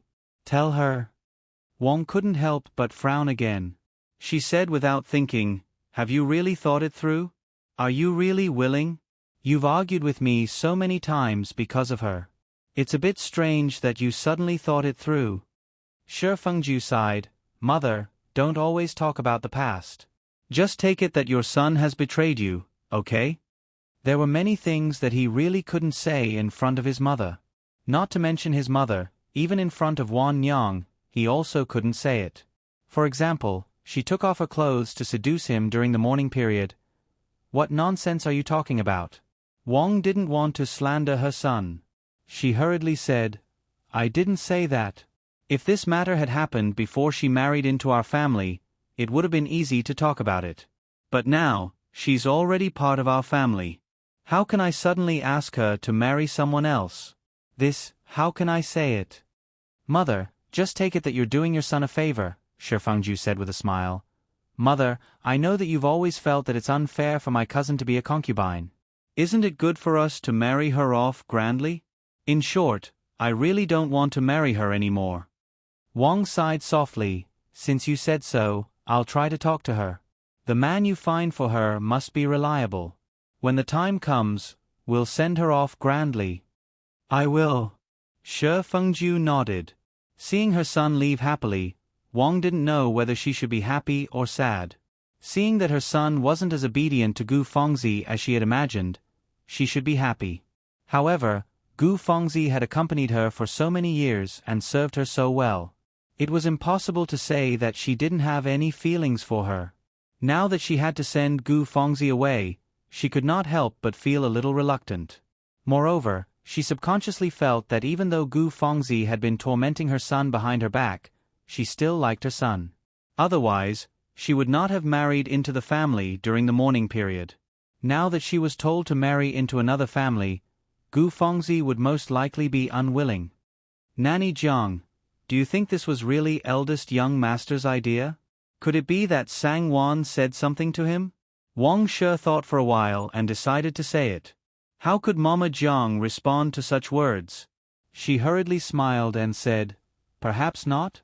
Young master has always had his own ideas. Moreover, everyone in the household knows about his relationship with Miss Gu. With young mistress's temperament, I'm afraid she would avoid anything related to Miss Gu. Why would she take the initiative to talk about it in front of young master? Wang thought about it and agreed. Sangwon wasn't that foolish. Knowing that Gu Fengzi was her husband's childhood sweetheart, not only did she avoid her, she even tried to persuade him to marry her off. Wouldn't that be disdainful? What you said makes sense. Wan Yang is gentle and obedient.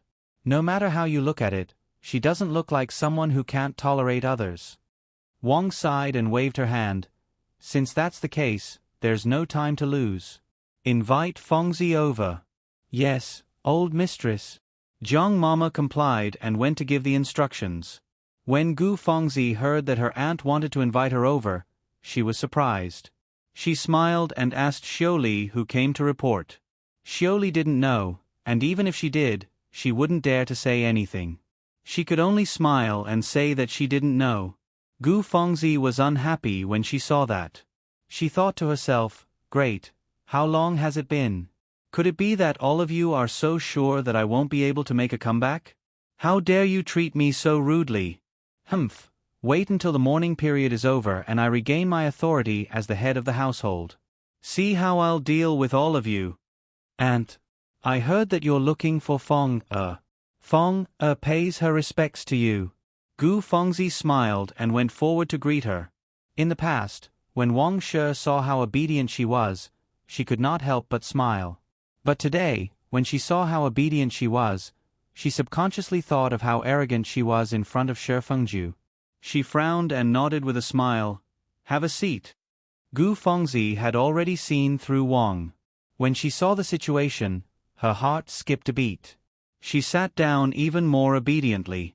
At this time, Jiang Mama went forward and smiled at Lan Xiang. Lan Xiang, come with me. There's an embroidery pattern. Help me take a look. Lon Xiang knew that First Madam had something to discuss with the young miss alone. She hurriedly agreed and went with Jiang Mama. Auntie, did something happen? Aunt, please tell Fong Fong is willing to share Aunt's worries, Gu Fengzi said with concern.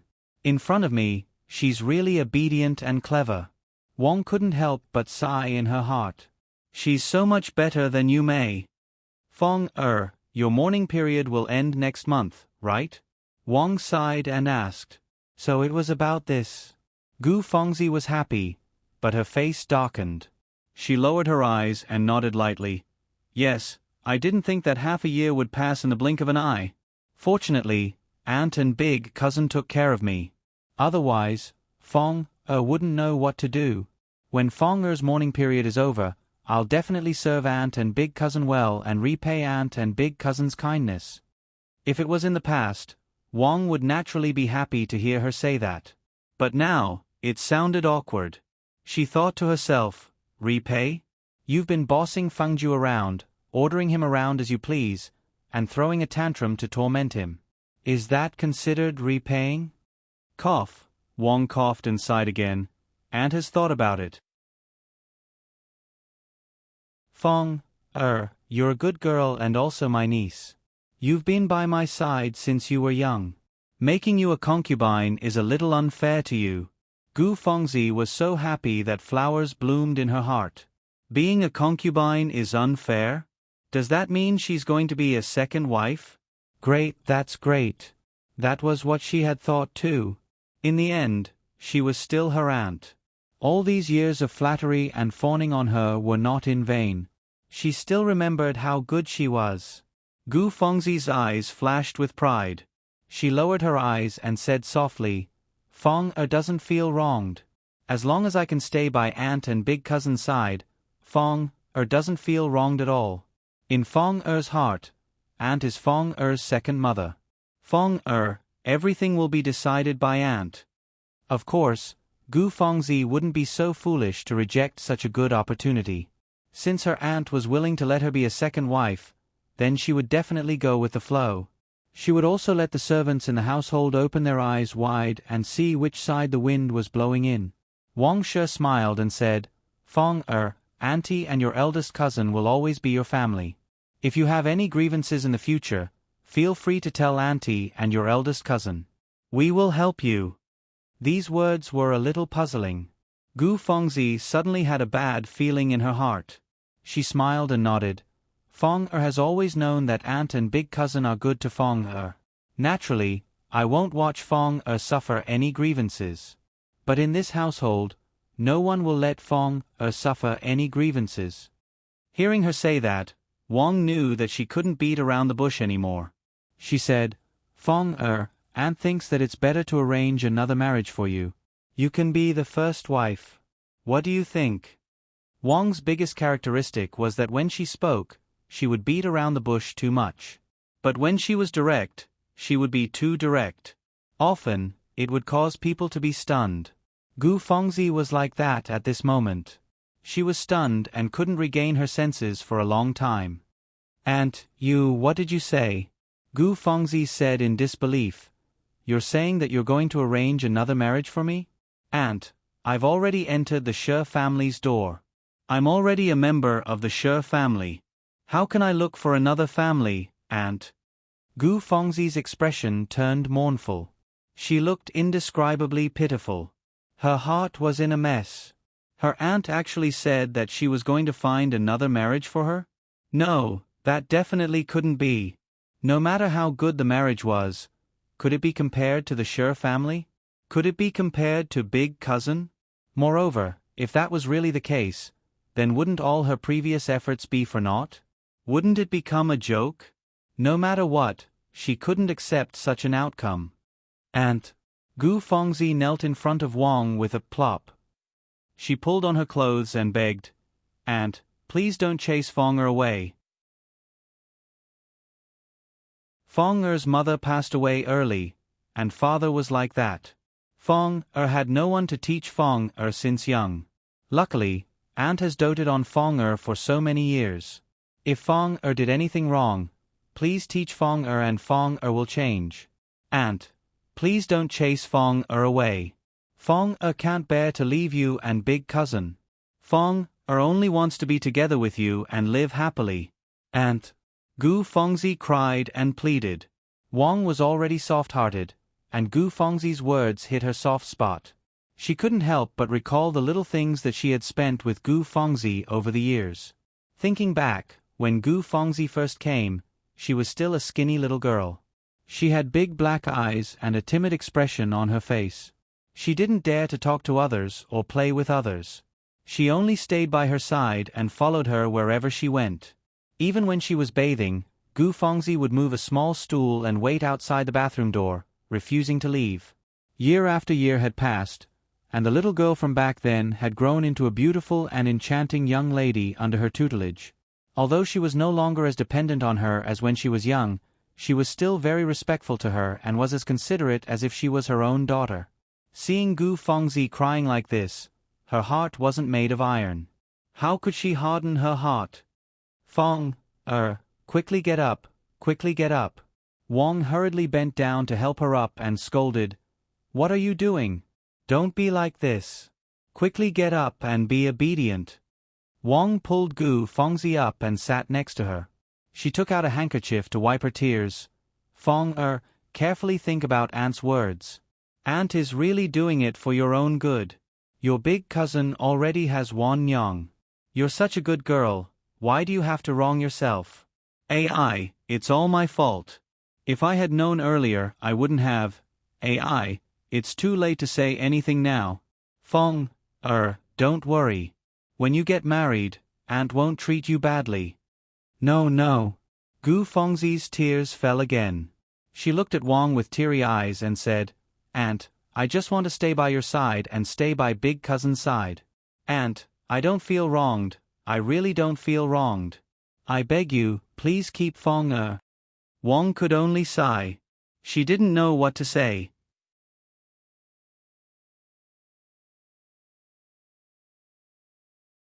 Chapter 196. Gu Fengzi unconsciously wiped her tears and said hesitantly, "Aunt, is it because sister can't tolerate me? Aunt, I don't dare to fight with sister. I'm just an orphan, and her brother is now a Jiun. I'm afraid that he'll become a Jinshe soon. How would I dare to hit a stone with an egg? I'll definitely know my place and won't dare to overstep my boundaries. Aunt, why don't I explain it to sister?" "No need," Wang quickly said. "It's hard to say if Wan Yang knows about this. Fong, I'll be honest with you. Fengju also has the same idea. Do you want to reconsider?" Gu Fengzi's face turned pale. Her aunt could not keep her thoughts to herself. She just needed to trick her a little and she would say it. Gu Fengzi would not believe that Sang Wan had nothing to do with this. But she believed that Sang Wan did not have the guts and ability to persuade Wang to speak up for her. And without any reason, Wang would not tell her about this. So there was only one possibility: it was big cousin's idea. She guessed it, but she did not want to believe it. Before Wang said it herself, she did not want to believe it. But now, she had accepted her fate. Big cousin, it was really big cousin. He did not want her anymore and wanted her to remarry. "Aunt," Gu Fengzi's tears fell like a broken string of beads. "Aunt, Fong can't bear to leave you and big cousin. Fong doesn't know what happened for big cousin to suddenly say such things. Aunt, if you ask Fong doesn't want to leave. Fong would rather be a servant in the Shi family than leave. Aunt, please grant me my wish." "Silly child, what are you saying?" Wang hurriedly held her hand. Since she had already put it this way, Wang Shi could not say anything else. She could not help but feel emotional. With a sigh she said, "You child what can your aunt say? All right, don't cry. Be good and go back first. Don't think too much. Aunt, you agreed to let Fong stay? Aunt, please don't chase Fong away." Gu Fengzi's eyes were brimming with tears. "Why would I chase you away? Don't be silly." Wang patted her hand gently and asked her to go back. Gu Fengzi's heart was in a mess. How could she go back? However, there was nothing she could do even if she did not go back. The key to this matter was not Wang Shi. She had to go back and sort out her thoughts. Aunt, then I'll go back first. I'll come and see Aunt Wang again tomorrow. Gu Fengzi stood up with tears in her eyes and left. Aunt Feng Wang, Feng, Fon, Meng, Feng Wang, Fon S. Xiangs, Feng S. Fons, Fangs, Shi, S. Fantley, to Feng Fens, Feng, T.S. Lan Xiang was also shocked. Her face turned pale. And she could not believe it was true. Did something happen these past few days? Didn't I tell you to keep an eye on Ning Garden? Did you find anything? Gu Fengzi asked coldly. It seems like nothing happened. Lan Xiang thought to herself. If she had to say something, it would be that the relationship between the eldest young master and the eldest young mistress seemed to be getting better. But Lan Xiang did not dare to say this to Gu Fengzi even if she was beaten to death. It seems like... Gu Fengzi asked back. She was clearly dissatisfied. Ah. Lan Xiang was forced by her and a thought suddenly flashed through her mind. She hurriedly said, "This servant remembers now. A few days ago, something strange really happened. One morning, the eldest young mistress went to pay respects to the eldest young mistress very early. I heard that she was ignored by the eldest young mistress for a long time. Later, the eldest young master also went, but he did not leave with the eldest young mistress. He left angrily by himself. Later, the eldest young mistress brought the eldest young mistress to Zhao courtyard. When they came out, the eldest young mistress's face was filled with anger. I heard that the eldest young mistress wanted to help her but was flung away in front of everyone." "There was such a thing?" Gu Fengzi quickly asked. "It sounds like something is wrong. Then why didn't you investigate it?" Lan Xiang said with some grievance. After the next day, everything returned to normal. It was as if nothing had happened. This servant thought, there was nothing important, so... Foolish. Gu Fengzi frowned and said, "How many times have I told you? As long as there is an accident in Ning Garden, no matter how small it is, it has to be investigated. Go ask around now." "No, there's no need. You can leave. I want to be alone for a while." "Yes, young miss." Lan Xiang was relieved. Since this matter involved Shi Yumei, it was much easier to handle. Rather than having Lan Xiang go to Ning Garden to investigate, it was better for her to find out more information from Shi Yumei and see if she could find anything. Thinking back to Wang's words, Gu Fengzi couldn't help but grit her teeth. Sang-wan, she had underestimated her. In just half a year, she had snatched away her eldest cousin. Even her maternal aunt was no longer on her side. There was also her third aunt. She was also a heartless person. She had completely forgotten how she had helped her in her hour of need. She had even deliberately distanced herself from her and refused to even visit her. This woman who had become an official's wife was indeed more slippery than oil. The next day, Gu Fengzi ordered Lan Xiang to deliver a plate of desserts that she had made to Shi Yumei. Shi Yumei thought about how she hadn't seen Gu Fengzi for 3 to 4 days, so she went to Peony Park to visit her. Gu Fengzi had been waiting for her to come. When they saw each other, they were naturally very affectionate. The two cousins had endless heart-to-heart conversations. "My mourning period will end soon. At that time, I won't have so many scruples. I can play with eldest cousin more often." "Alright, when the weather is better in March or April, how about we go out for a walk and enjoy the scenery together?" Gu Fengzi said with a smile. "Okay. Speaking of which, we haven't gone out together in a long time. We can also go shopping while we're at it," Shi Yumei also said. Gu Fengzi nodded shyly. She smiled gently and shyly. "Also, eldest cousin, the 3 of us can go together." Seeing her like this, Shi Yumei couldn't help but giggle.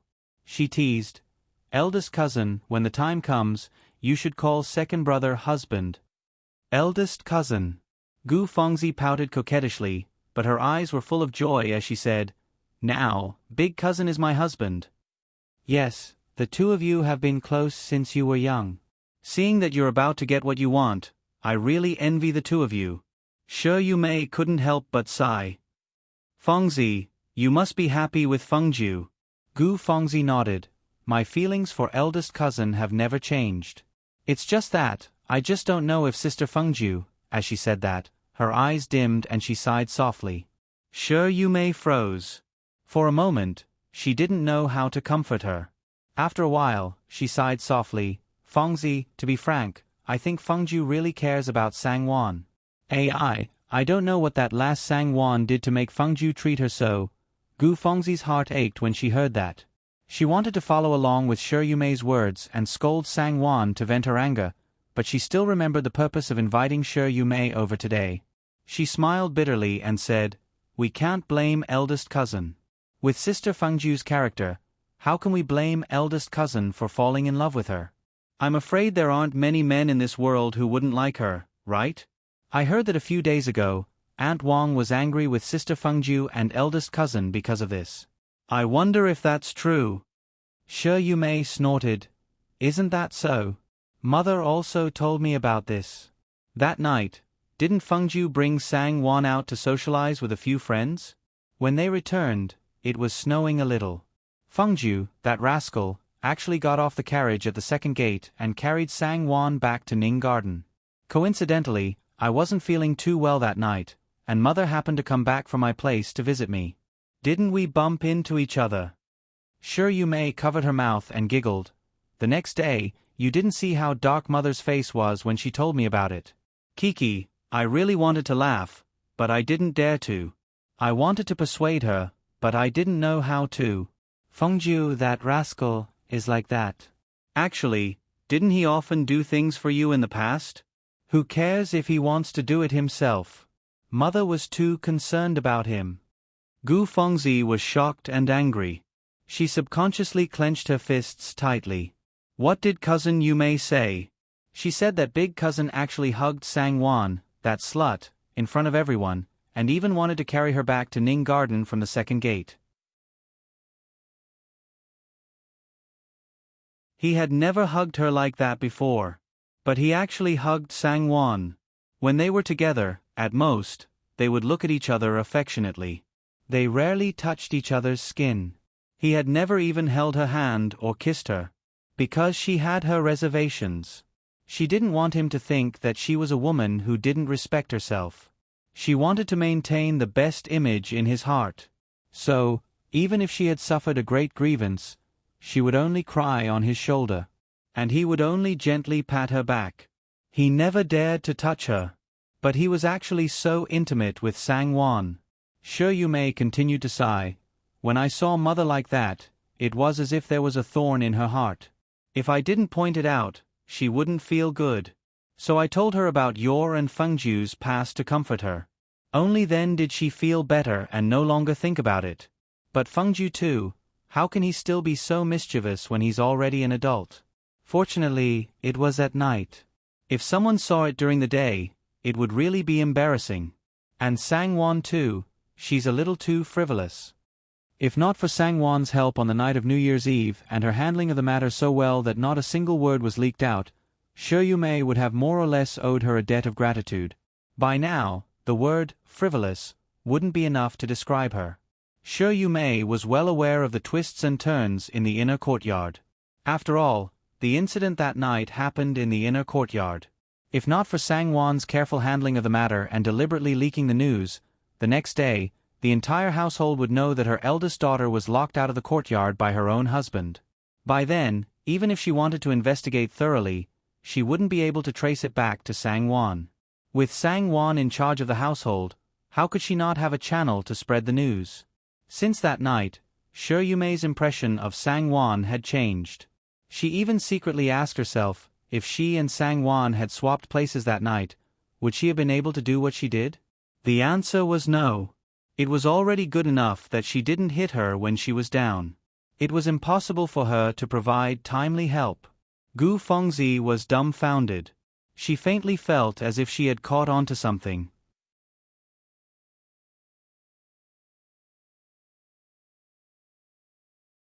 Chapter 197. Big cousin, you said you told Aunt about the past? Gu Fengzi's body trembled slightly. Yes.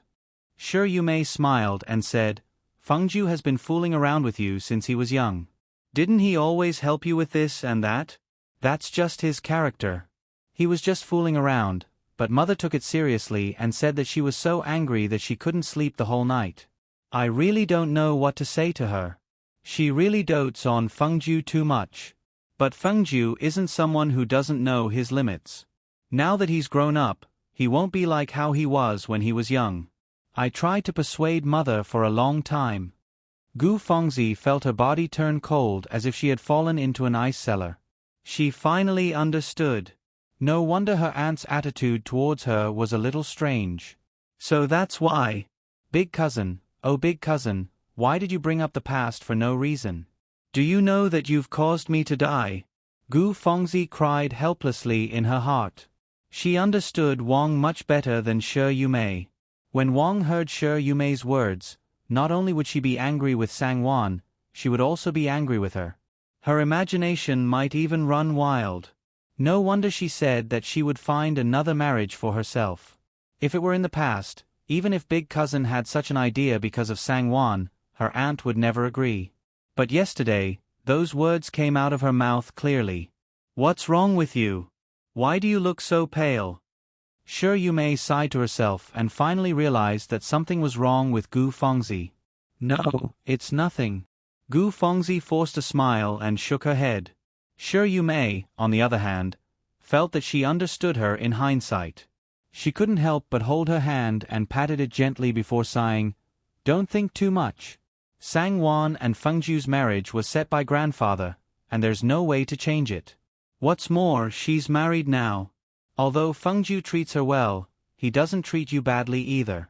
Sangwan can't compare to your relationship since you were young. Fengzi don't do anything foolish. I know Fengju's character too well.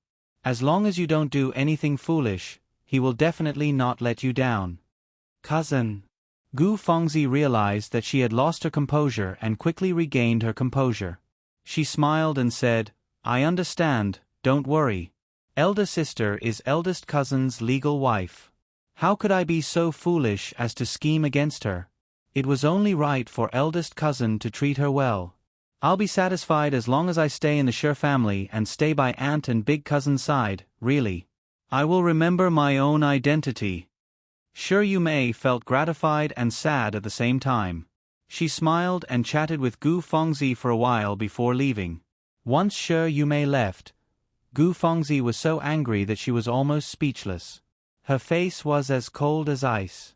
Never in her wildest dreams would she have thought that this would happen because of Shi Yumei. In the end, Shi Yumei was the one who destroyed her happiness and destroyed her biggest backer without batting an eyelid. Gu Fengzi was furious, and she had no way of venting her anger. She knew that Shi Yumei did it unintentionally, but it was such an unintentional act that was more hateful than intentional. Gu Fengzi knew how stubborn her aunt was. Since she had a grudge against her, she would have to think of a way to salvage the situation and put in a lot of effort. While Gu Fengzi was gnashing her teeth and trying to find a way to turn the tables, in Ning Garden, Shi Fengju had already told Sangwan that his mother would mention to Gu Fengzi about her engagement with another family. Sangwan was naturally nervous, but she knew that this matter was completely out of her control. It was not something that could be solved even if she was nervous. Instead, she gently comforted Shi Fengju and said that there was no need to be overly anxious. Shi Fengju saw that she was reasonable and did not rush him.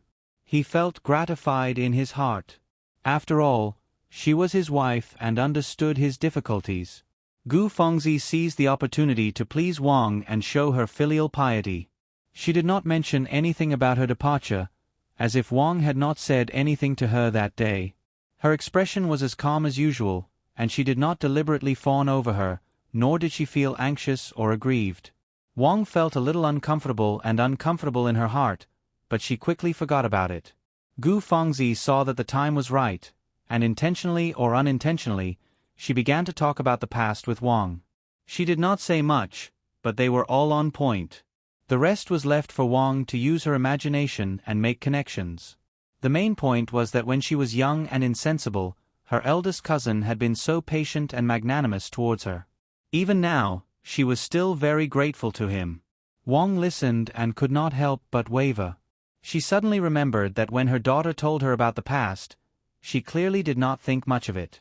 Her tone was light and indifferent, as if she did not care about it at all. One had to know that her daughter was very protective of her son. If Feng was really so arrogant and insensible, how could her daughter tolerate it? Wang suddenly felt guilty again. She felt that she had wronged Gu Fengzi. Seeing that she was so filial and considerate to her, and that she was so insistent, the idea of arranging a betrothal for her gradually faded away.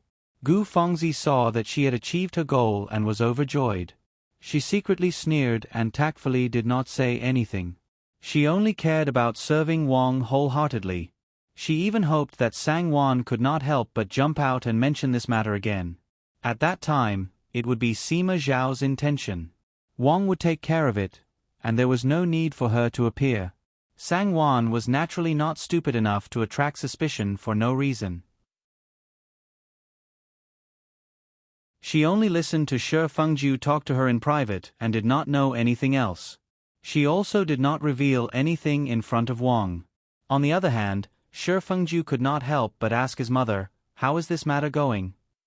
Wang did not want to be as clear as before and said vaguely, "Fengzi is not out of her mourning period yet. Let's wait until she's done before we talk about it.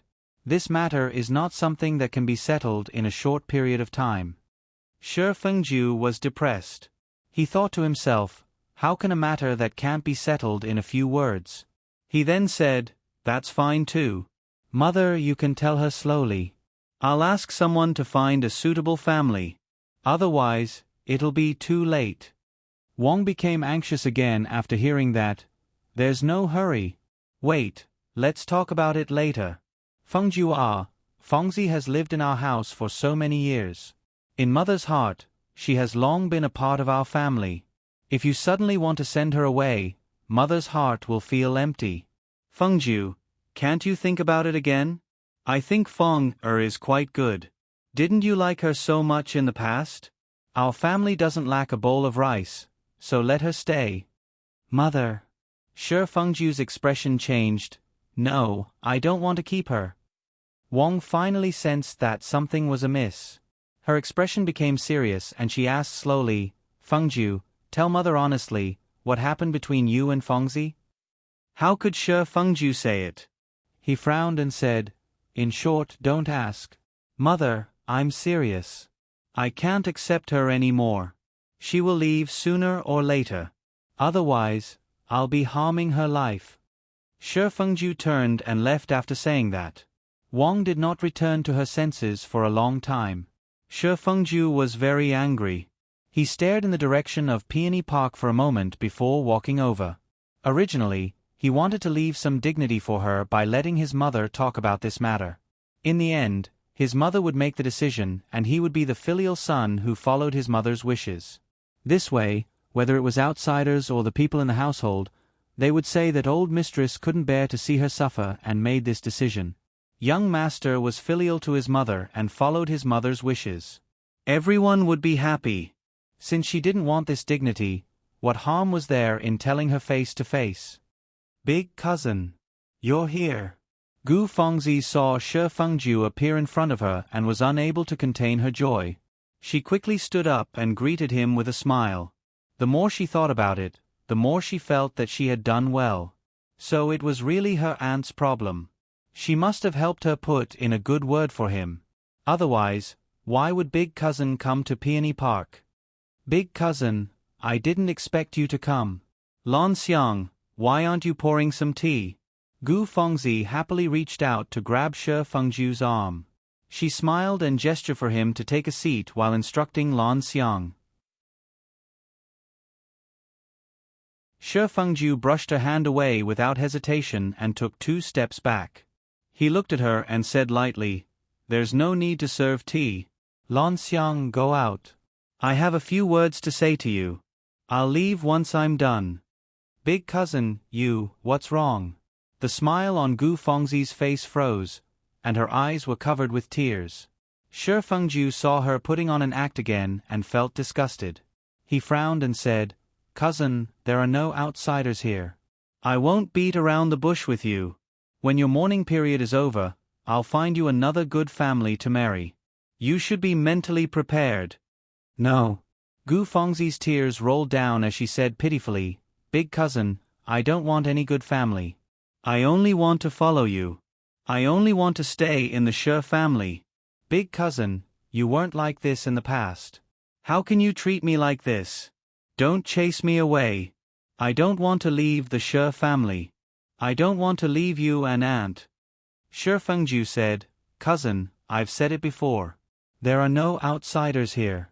You don't have to put on an act. Even if you're not tired, I feel tired for you. Don't mention the past to me. I feel disgusted when I hear it. You can think whatever you want. I can only tell you clearly that the one I like is Wan Nyang. Even if you stay, I won't touch you.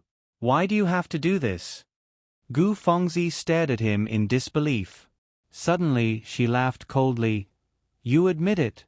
You finally admit it." It was as if she had finally found something to use against him.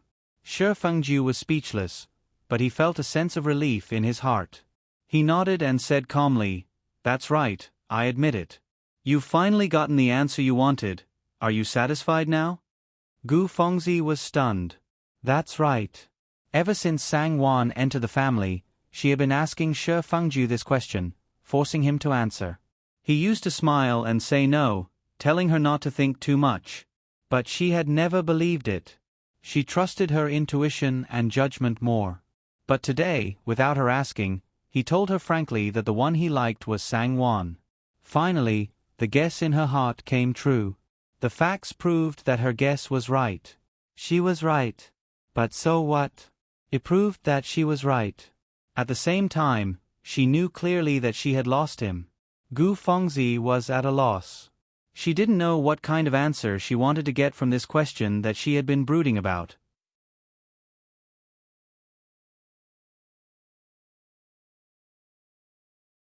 Chapter 198. Shi Fengju looked at her and felt even more speechless. "Cousin, it's time for you to give up.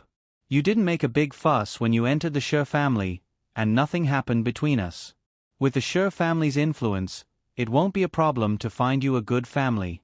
Just wait patiently." No. Gu Fengzi muttered and shook her head. "I'm not leaving. You can't do this to me, you can't. Big cousin, even if you've forgotten our past, I've already entered the Shi family and belong to you. You want me to marry again, what do you take me for?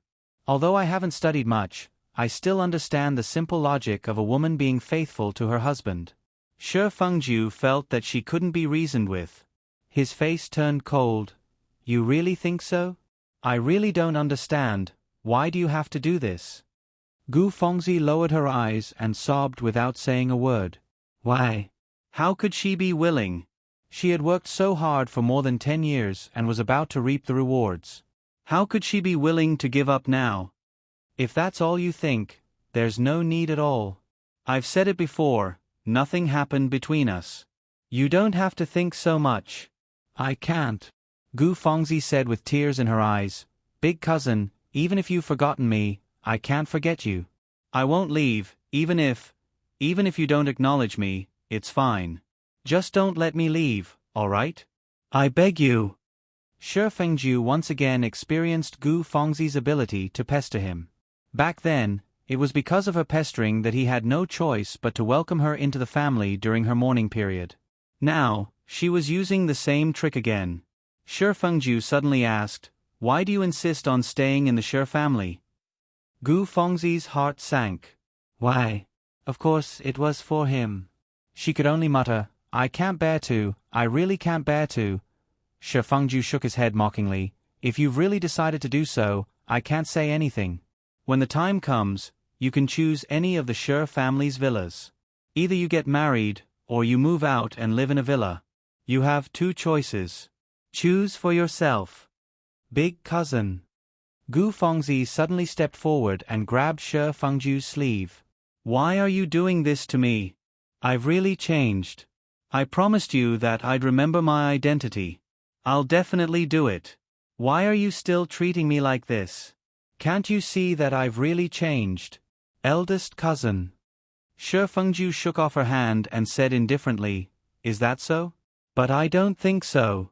Alright, stop treating me like a fool. Even if I can't guess 10% of what you're thinking, I can at least guess 90% of it. There are no outsiders here, so you don't have to put up such an act. Cousin, I've already made myself very clear. Think about it yourself. I hope you can think clearly before you end your mourning period. Shi Fengju sneered silently and left Peony Park. Gu Fengzi staggered and trembled as she held onto the armrest of the chair. Her eyes were filled with endless hatred. She really hated her. Sangwon, did she think she could replace her so easily? She would not let her have her way. Gu Fengzi fell ill very quickly. First, she had a high fever, then she coughed and couldn't get out of bed. The doctor said that she had caught a cold, and with the stagnation of her liver, she was unable to get out of bed. Once the depression in her heart was resolved and she took medicine on time to recuperate, she would naturally recover. Gu Fengzi's illness alarmed Wang and Shi Yumei. The mother and daughter pair personally went to Peony Park to visit. Sangwon had no choice but to accompany them. Wang naturally knew why Gu Fengzi was so depressed and was in a dilemma. Her son's attitude was firm, but Fengzi fell ill because of this matter. Both sides were people she loved dearly, and it was a huge problem for her. Although Gu Fengzi's face was pale and sickly, when Wang, Shi Yumei, and Sangwon came, she still treated them with courtesy and forced a smile. That unintentional look of grievance made Wang's heart ache. Rest well and don't let your thoughts run wild. Nothing is more important than your own health, don't you think so? Feng, be good. When you recover, your aunt will make the decision for you. Wang held her hand and comforted her gently. She then said to Sangwon, Wanyang, Feng is sick. You have to pay more attention to Peony Park and send more people to ask about her. The meaning of those words was very clear. It was to give Gu Fengzi some reassurance and also to let Sangwon be prepared. Gu Fengzi was also one of Shi Fengju's people, who knew that before Sangwon could speak, Gu Fengzi coughed twice and quickly said, Aunt, don't worry. Feng will take good care of herself and try to get better soon. Sister is so busy, so I won't trouble her with such a small matter. Otherwise, I would feel uneasy. Lon Xiang and the other servants are enough. What are you saying? You're sick, so don't let your thoughts run wild. Wang chided.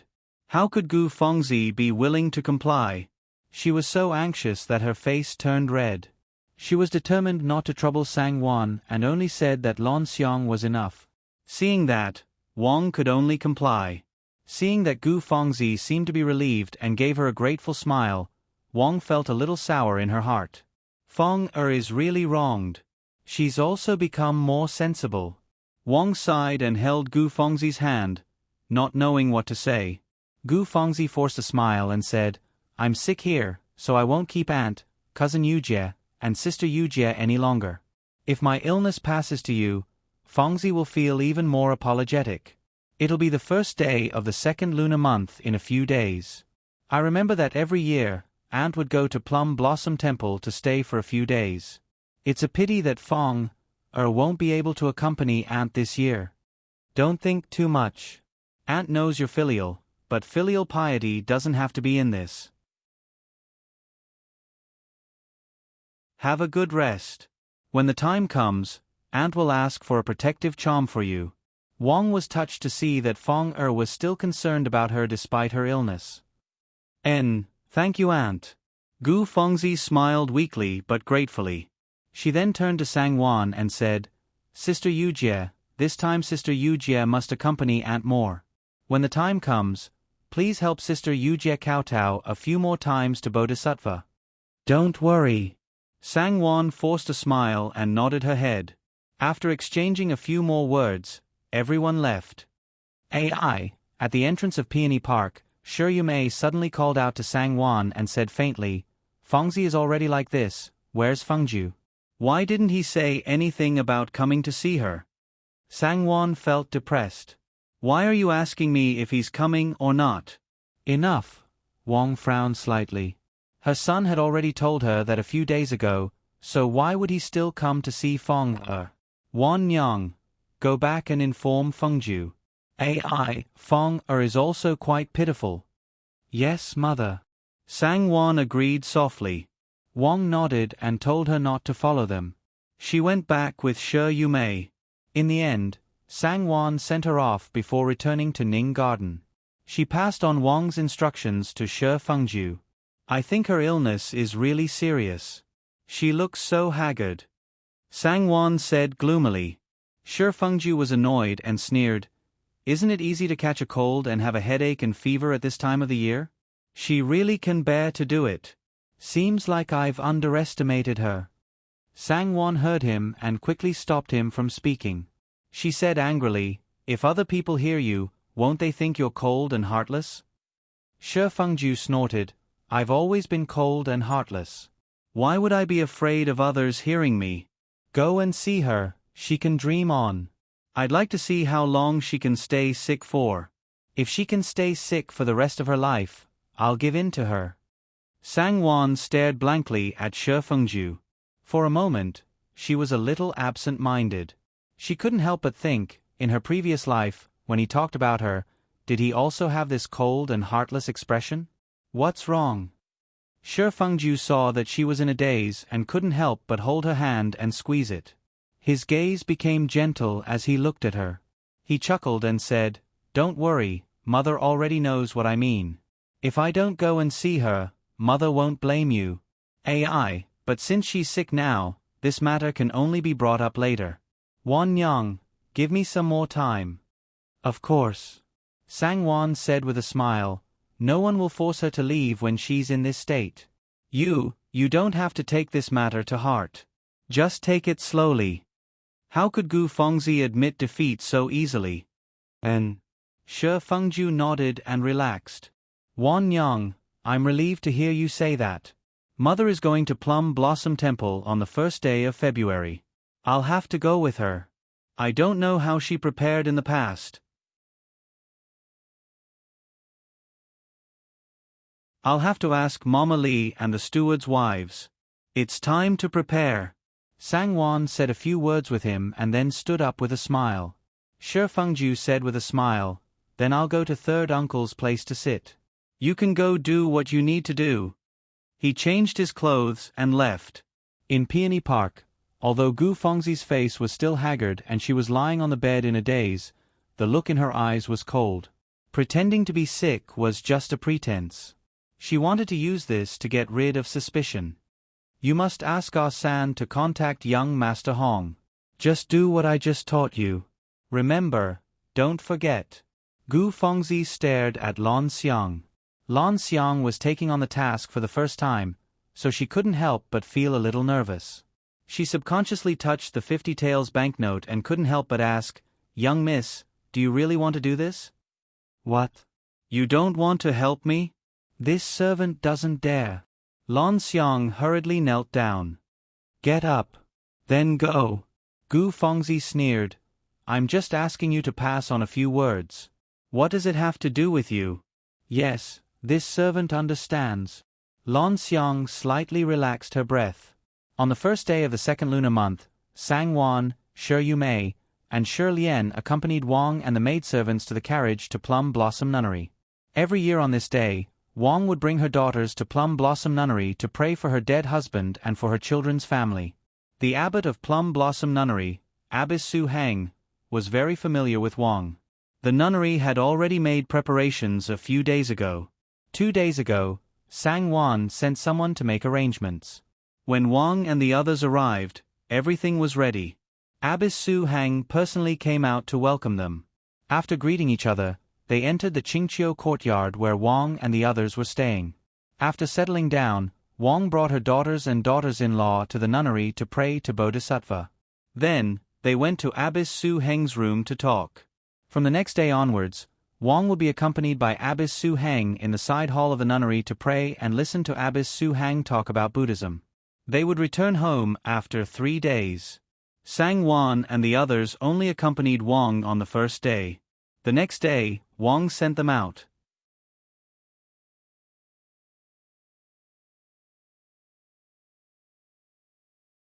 Chapter 199.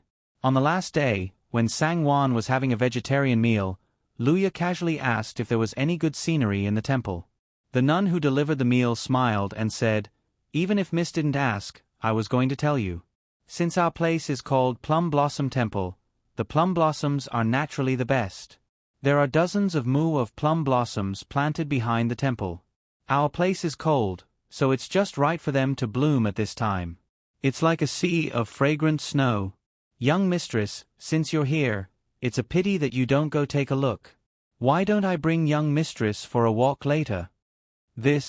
Sang Wan was a little hesitant. She smiled and shook her head. "Let's forget about it. I'll see it next time." Her mother-in-law was chanting scriptures and praying for blessings. Although she didn't need to wait on her, she was too embarrassed to go out and play. The nun smiled and persuaded, "Next time, you'll have to wait until next year. That's too much of a pity. Yesterday, eldest Missy also went for a walk and said it was good. Everyone in Qingzhou City praised the plum blossoms here.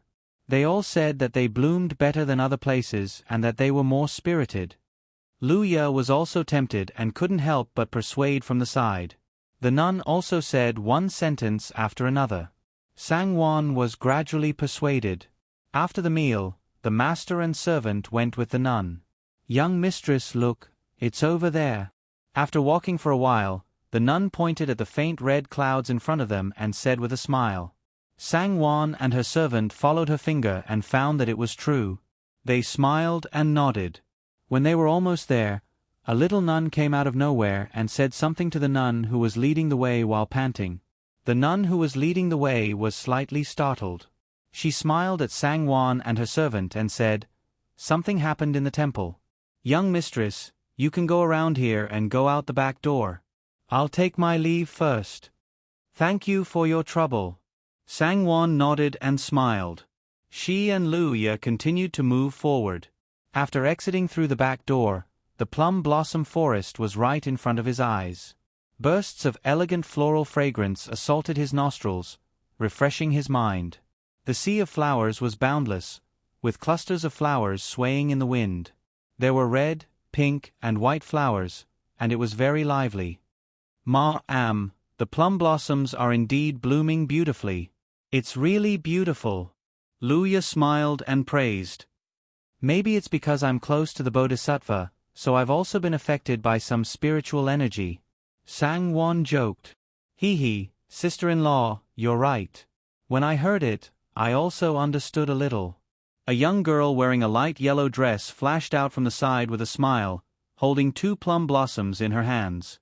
She was accompanied by her maid, Kaiyun, who was wearing a blue vest and a white silk skirt. It was Shi Lian, third sister. Sang Wan was overjoyed and hurriedly went forward with a smile. "You're here too?" "Yes, I was thinking that I would be going back tomorrow, so I just came over to take a walk. I didn't expect to bump into sister-in-law so coincidentally. I was muddle-headed. I should have asked sister-in-law to come with me." Shi Lian smiled and held Sang Wan's arm as she spoke. "No matter, didn't we bump into each other?" The two of them smiled at each other as they spoke. They walked into the plum blossom forest while chatting and laughing. The plum blossoms of the Plum Blossom Nunnery were indeed worthy of their reputation. The sister-in-law and sister-in-law enjoyed themselves so much that they forgot to return and praised them endlessly. Just as they were enjoying themselves, they suddenly heard Xing Ji loudly calling "Ma'am" as she walked towards the plum blossom forest. When Luya heard this, she hurriedly answered loudly and ran to greet her. "Ma'am, third miss, you're here." Xing Ji ran forward and greeted them with a smile while panting. "What's so urgent? Tell me slowly," Sang Wan said with a smile. Xing Ji glanced at Shi Lian with some embarrassment. Sang Wan smiled and said, "What are you doing, lass? Third miss isn't an outsider. Is it Ma'am who called me?" No, Xingji shook her head and said with a smile. It's young master who came. Sangwon couldn't help but blush. She suddenly felt embarrassed, and her heart was filled with anger, embarrassment, and sweetness. Shi Lian giggled and pushed Sangwon with a smile. Since Big Brother is here, sister-in-law, you should go quickly. Big Brother must be waiting for you. Let's go back together. Sangwon said with a smile. I still want to walk around. Go quickly, sister-in-law. Don't make Big Brother wait. Sangwon didn't insist and said goodbye to her with a smile. She then left with Xingji and Luya. The nunnery usually didn't receive male pilgrims, so Shi Fengju didn't enter the nunnery and waited at the back of the mountain. Sangwon followed Xingji out of the plum forest and saw Shi Fengju standing under a clump of bamboo beside the plum forest with a smile. Xingji and Luya tactfully retreated far away. Sangwon came forward and said with a smile, Why are you here? Third sister and I are right here in the plum blossom forest. You can just go in, but you had to ask Jida to call me out. I only want to see you, Shi Fengju smiled and pulled her hand to the back of the bamboo clump. He held her tightly in his arms and lowered his head to kiss her forehead. Did you miss me? Don't mess around. Sangwon was embarrassed and angry. She hurriedly pushed him and said with a smile, Why don't you take a look at where we are? Don't worry, no one can see us. Shi Fengju said with a smile, There's bamboo here, and Chonghuan is at the bottom of the slope. Sangwon was dumbfounded. Did you miss me, En? Shi Fengju asked in a low and hoarse voice.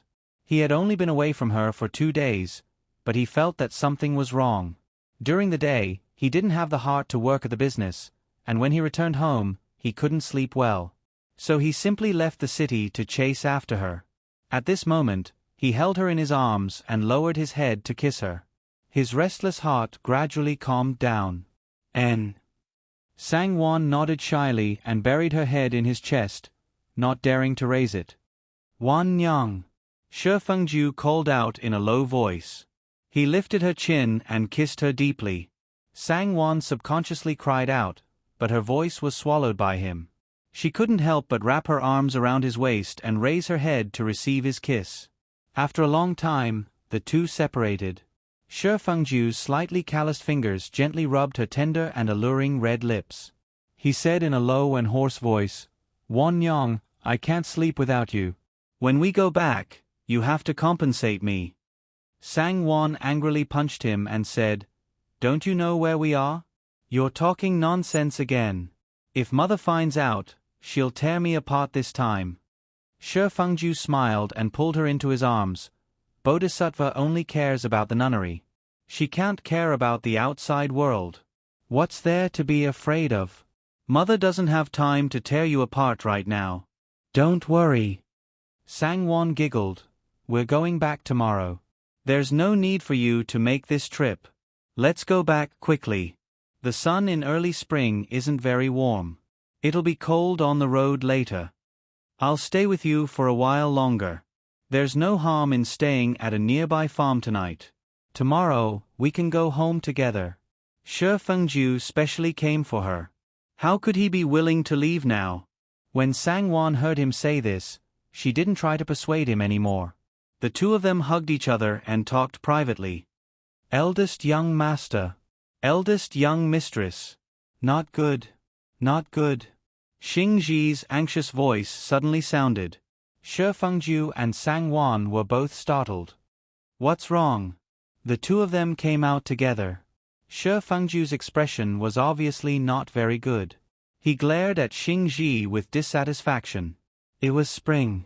He stole half a day to leisurely chat with his beloved wife, Dai Dai, in the mountains.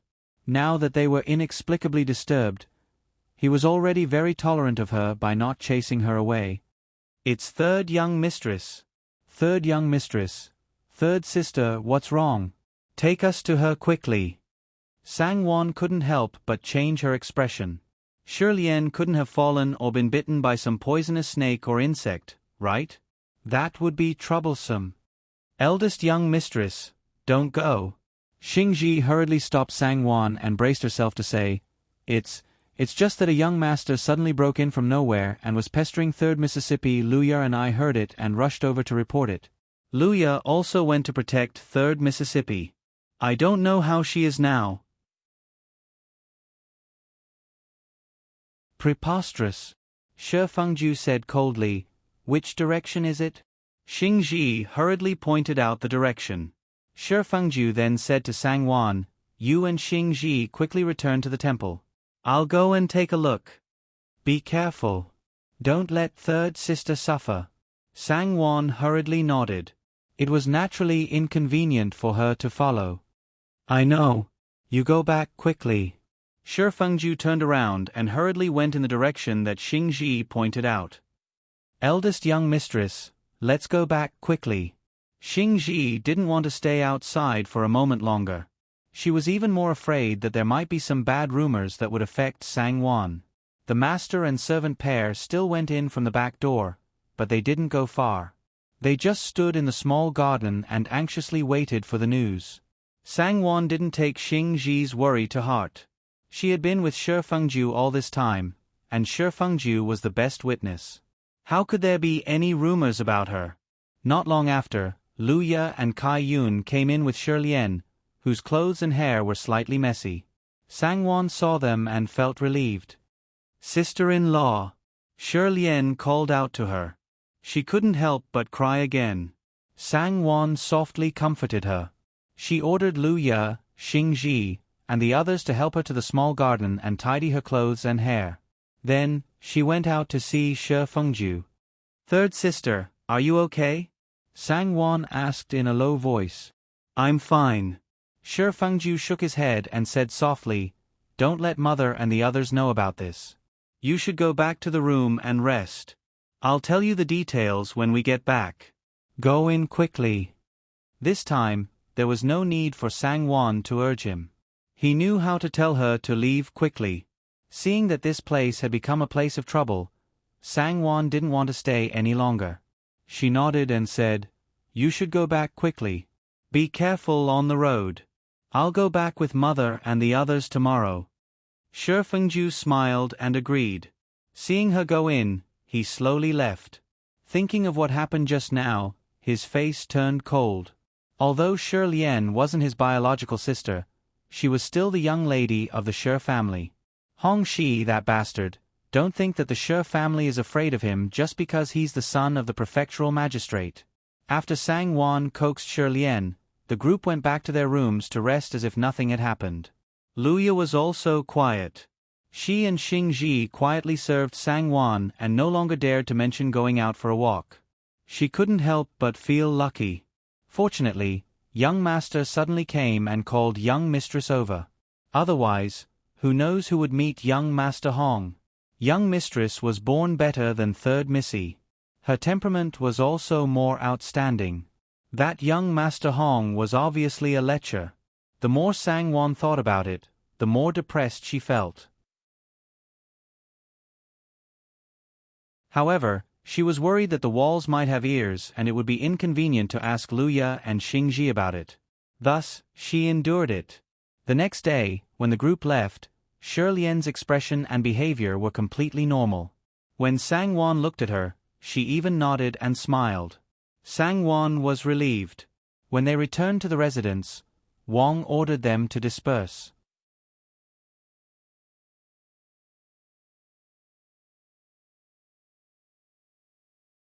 Chapter 200. When Sang Wan returned to Ning Garden, Shi Fengju had already gone to the business. After changing her clothes and washing her face, she found an excuse to send Mama Li out to handle some matters and ordered Xing Ji to guard the door. Then, she called Luya into the warm room to ask about the details. She could not help but be shocked by the question. That young Master Hong is the son of the magistrate? Yes. Luya said angrily. I didn't expect the magistrate to have such a good-for-nothing son. He's really shameless. Recalling how that person introduced himself with a despicable face and insisted on tugging at 3rd Missy and saying something like, "You'll be blessed if you follow me in the future. I guarantee that you'll live a good life and no one in Qingzhou will dare to not listen to you." Luya felt a wave of disgust. "Young mistress, don't worry. Young master said that he will settle this matter properly. Our Sher family is not a pushover. How can we allow our missy to be molested for no reason? Luya said with a sigh. Fortunately, young mistress wasn't around at that time. Fortunately, young master went after that. Otherwise, Kayun and I would really. Sangwon's hands trembled and her face turned pale. If not for Shi Fengju, how could this matter be hidden so easily? She was afraid that the people in the temple would be alerted. By then, how could Wong not know? Then it would really be, since young master has a plan, you and Xingji will keep this matter to yourselves. Don't mention a word about it, understand? You're not allowed to reveal anything in front of third missy. Just act as if this matter never happened, understand? Yes, young mistress. Sangwon nodded and said that she was a little tired. She waved her hand and dismissed her. Since this matter involved Magistrate Hong, it would not be over so easily. Sangwon could not help but secretly worry. She hoped that Shi Lian's reputation would not be implicated. In the morning, Magistrate Hong received a letter from Third Old Master Shi. Although Third Old Master Shi was resting at home due to illness, with the Shi family's financial resources, it would be easy for them to make connections with him in the future. His official position was equivalent to Magistrate Hong's. During the Spring Festival, he had also visited Magistrate Hong. When Magistrate Hong saw his letter, he did not dare to neglect it and hurriedly opened it. When he saw it, his face turned green with anger. Although Third Old Master Shi's words were vague, saying that the matter was in the past and that no one should mention it again, he hoped that it would not happen again. This was to keep the peace and allow him to properly discipline his son. Magistrate Hong had 2 sons. His eldest son served his father in his hometown and took care of the family business. His second son was by his wife's side. He had just turned 19 this year and was not married. He only had 3 concubines. It wasn't that the couple wasn't in a hurry, but that their son wasn't. His son Hong, she relied on his mother's doting, and his father was a local official. All day long, he gambled, rode horses, and wandered about in the flower bushes, living happily like an immortal. How could he be willing to marry a wife to restrain him? It wasn't that Magistrate Hong didn't know about him, but which son of a wealthy family didn't have the habit of being a playboy? With his wife's protection, seeing that he knew his limits and did not dare to make a scene, at least, he didn't kill anyone. Hence, he turned a blind eye and let him do as he pleased. Who knew that he would actually extend his hands to the Shi family and tease the Shi family's missy? How could he? Magistrate Hong angrily returned to the backyard and did not see Hong Shi anywhere. With a dark face, he asked his wife, "Where's that unfilial son? Did he go out to fool around again?" "Io, old master, what's wrong with you today? Why are you so angry for no reason?" Old Mistress Hong was shocked and quickly got up to help her husband sit down. Magistrate Hong flung her hand away and sat down angrily. With a cold face, he said, "Get someone to find that unfilial son of mine. I have something to ask him." "Humph, you're asking me what's wrong? You'd better ask your good son what he did outside." Old Mistress Hong was unhappy and pursed her lips. "Shi is still young. Isn't it normal for a young man to be playful? Which family's son isn't like that? But our family can't do it. After a few years, when he has a family and is sensible, he will naturally be better." Magistrate Hong was even angrier when he heard her mention marriage. He slammed the coffee table and said, "Don't think I don't know what that bastard is thinking. Isn't he just afraid that someone will control him after he marries? Hurry and pick a good family. No, pick a lady with a shrewish temperament and powerful means to marry into the family. If there's no one to control this unfilial son, he will really go against the heavens. Since you don't want to control him, it's the same to let your daughter-in-law control him." Was he degrading her to the point that she was inferior to his future daughter-in-law? Old Mistress Hong was instantly angered. "Is there a father like you? You're so heartless that you want to marry a shrew back for your son. My son has been taken advantage of by a woman. What face does he have when he goes out? He can forget about having a future in this lifetime." "Future?" Magistrate Hong sneered in disdain. If he doesn't cause trouble for me, it'll be the blessing of my Hong family's ancestors. Old Mistress Hong paused and sighed. Old Master is throwing a tantrum the moment he comes back. You have to tell me what exactly is going on. Magistrate Hong said angrily. Do you know what that bastard did yesterday? He must have eaten a leopard's guts to actually take liberties with the young missy of the Sher family.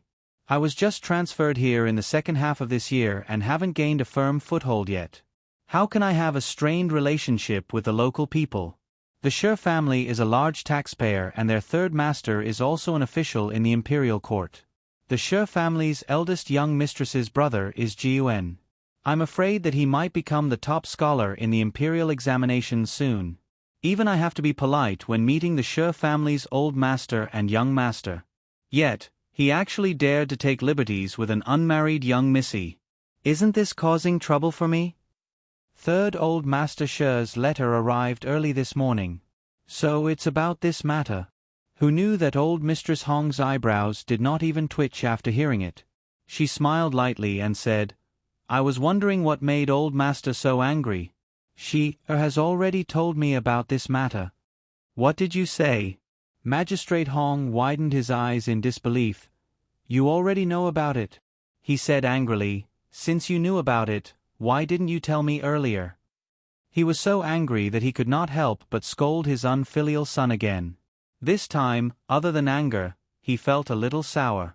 This bastard son, he told his mother but not him. Did he still have him as his father in his eyes? Don't forget who gave him everything he had today. Oh, old master, don't be so fierce. Look at you, you can't blame your son for not daring to tell you. Old Mistress Hong grumbled unhappily and quickly smiled. Old master, please calm down and listen to what I have to say first. She told me yesterday that he really likes the third missy of the Sher family and even asked me to send someone to talk to the Sher family to take her back as a concubine. Old Mistress Hong was interrupted by Magistrate Hong before she could finish her sentence. What are you thinking? The missy of the Sher family is going to be someone's concubine. Old Mistress Hong snorted and said disapprovingly, Our son is the legitimate son while the third missy is just a concubine's child. Their family is a businessman while we are officials. There is no disgrace in terms of status for her to be a concubine the moment she enters the family. What can their family be unhappy about? Besides, this is also an explanation for yesterday's matter. Our son was in the wrong yesterday, but if you ask me, it takes two hands to clap. If the third missy is a decent person, she shouldn't have wandered around. Since she met our it must be fate. Besides, a fair lady is a good match for a gentleman. Our has taken a fancy to the third missy and is willing to welcome her into the family. Isn't this a happy ending for everyone? The reputation of the third missy of the Sher family will not be affected. Magistrate Hong was stunned for a moment and his heart wavered unconsciously. Old Mistress Hong's words were not without reason. When old Mistress Hong saw that there was hope, she was secretly delighted and took the opportunity to add fuel to the fire. Old master, think about it. You're new here, and having this layer of relationship with the Sher family will only bring you benefits and no harm. The third missy of the Sher family is just a concubine's daughter. She will not be wronged if she is matched with our son. The Sher family will not refuse and will probably be happier than us. Magistrate Hong remained silent. Then it's settled. Old Mistress Hong was relieved that her son's coaxing and pestering had been resolved. She smiled and said, I will ask someone to make preparations and send someone to the Sher family tomorrow. I guarantee that everything will be settled once I say it. Forget it, forget it. Let the two of you do as you please, I don't care anymore. Magistrate Hong stomped his feet and left, thinking about how to reply to third Old Master Sher's letter. All right, don't hide anymore. Come out. Old Mistress Hong said with a smile as she leaned lazily on the chaise lounge. A young man wearing a round neck robe with dark patterns came out from behind the screen with a smile. He went up to old Mistress Hong and said with a smile, Mother, you are still the best. You settled it with just a few words. Humph, you better be more careful when you do things in the future. Don't be so reckless. Old Mistress Hong poked his head and scolded with a smile. Mother, don't worry, I will remember. Hong, she said with a smile. Although Hong she had not been in Qingzhou for long, his reputation as a lecherous man had long spread throughout the city. When he heard that there was a beauty in the plum blossom forest behind Plum Blossom Temple, how could he resist? He rushed over in a hurry. Who knew that there would be a beauty? Seeing a beauty in the midst of flowers would add to the atmosphere. How could he resist the urge to go up and tease her? In his opinion, this was nothing more than a game, nothing more. Who would have thought that after the beauty heard his identity, she would still refuse to play with him? This was unforgivable. Who knew that the young master of the Shi family would also come? This beauty was actually his younger sister. The few followers who were originally laughing and cheering at the side did not dare to make a sound. Shi Fengju gave him a soft rebuff. Hong she felt greatly embarrassed. After Shi Fengju and Shi Lian left, he announced to everyone, "Just wait and see, I will make the Shi family obediently send their daughter to my doorstep." Thus, he made a request to old Mistress Hong. He only said that he fell in love with the Shi family's third missy at first sight and begged his mother to help him take her in as a concubine. As long as she married into his family, he would regain his face. That little B***TCH really thought she was so noble. Just wait and see how he would deal with her later. Hong she had achieved his goal. Even his angry father had been appeased by his mother. How could he be willing to stay at home obediently? He accompanied old Mistress Hong and said a few words with a smile. Then, he said that he had something to do and went out for a stroll. Old Mistress Hong saw this and could not help but sigh. This child is really like a horse without a bridle. Old master is right, he should marry a wife and discipline him well.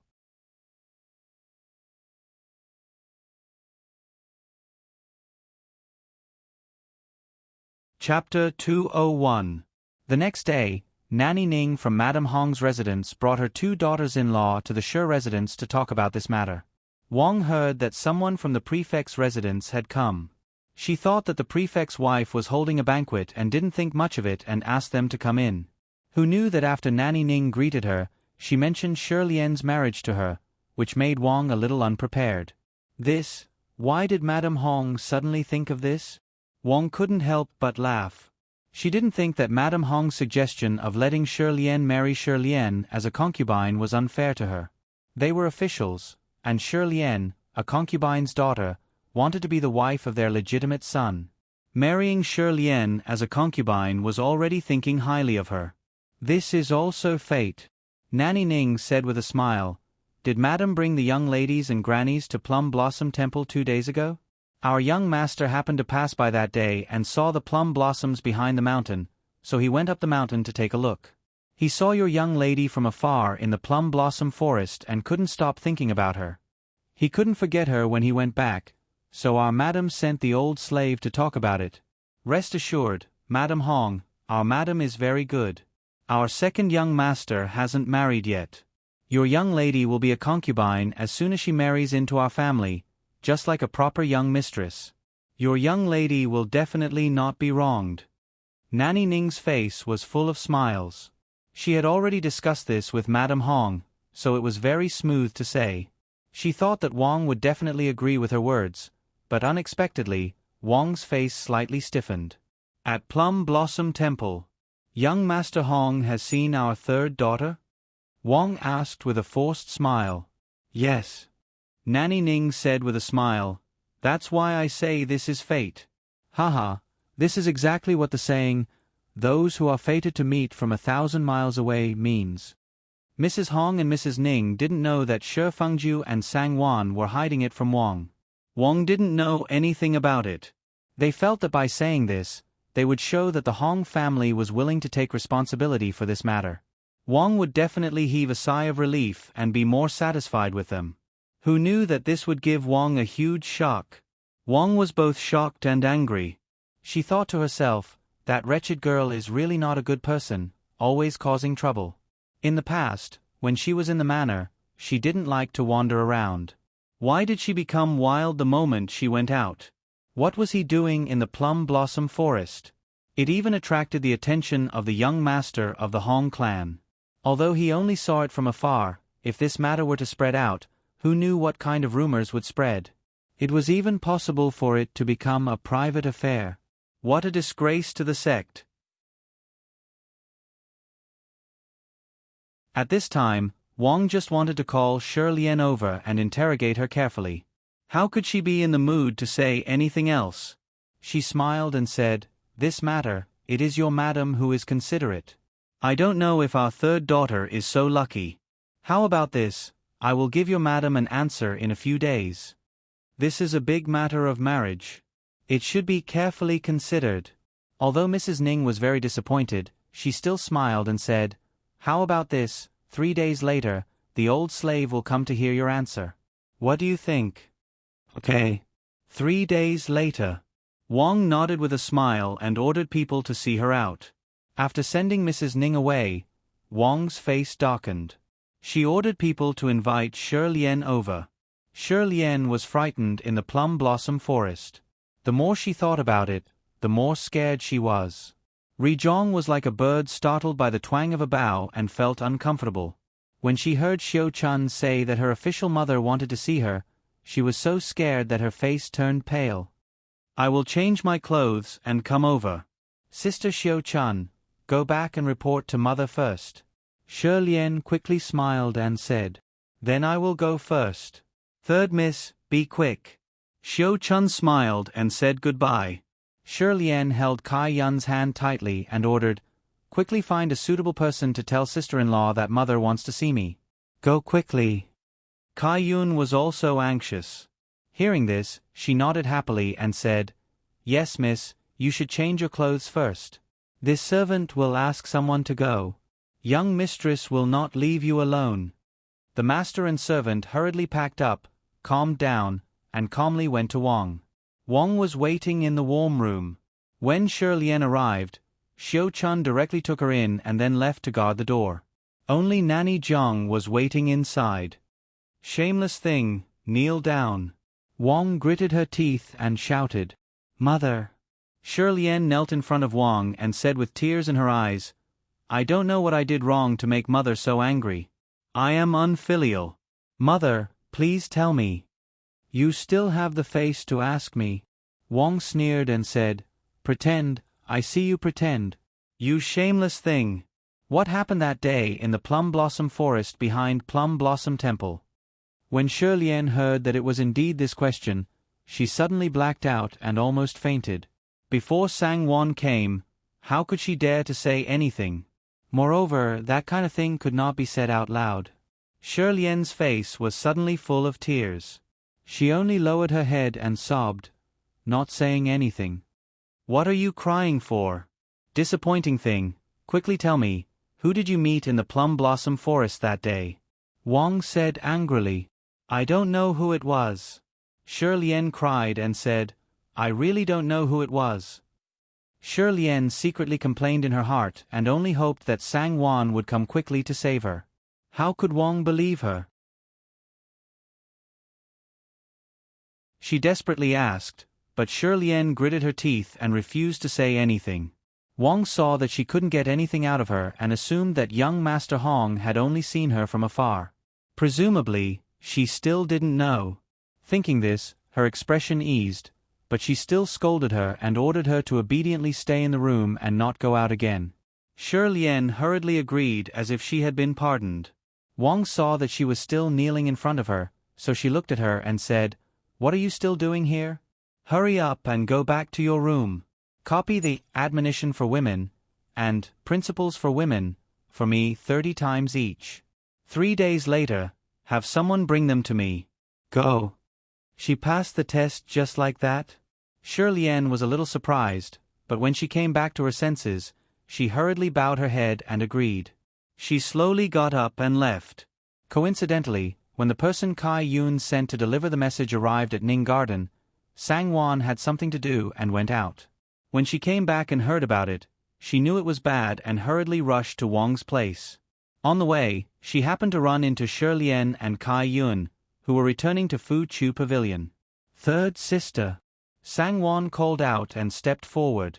She held her hand and looked at it. How is it? Are you okay? Shirlian's eyes reddened and she gently shook her head. Thank you, sister-in-law. I'm okay now. It's good that you're okay. It's good that you're okay. Sangwon also breathed a sigh of relief.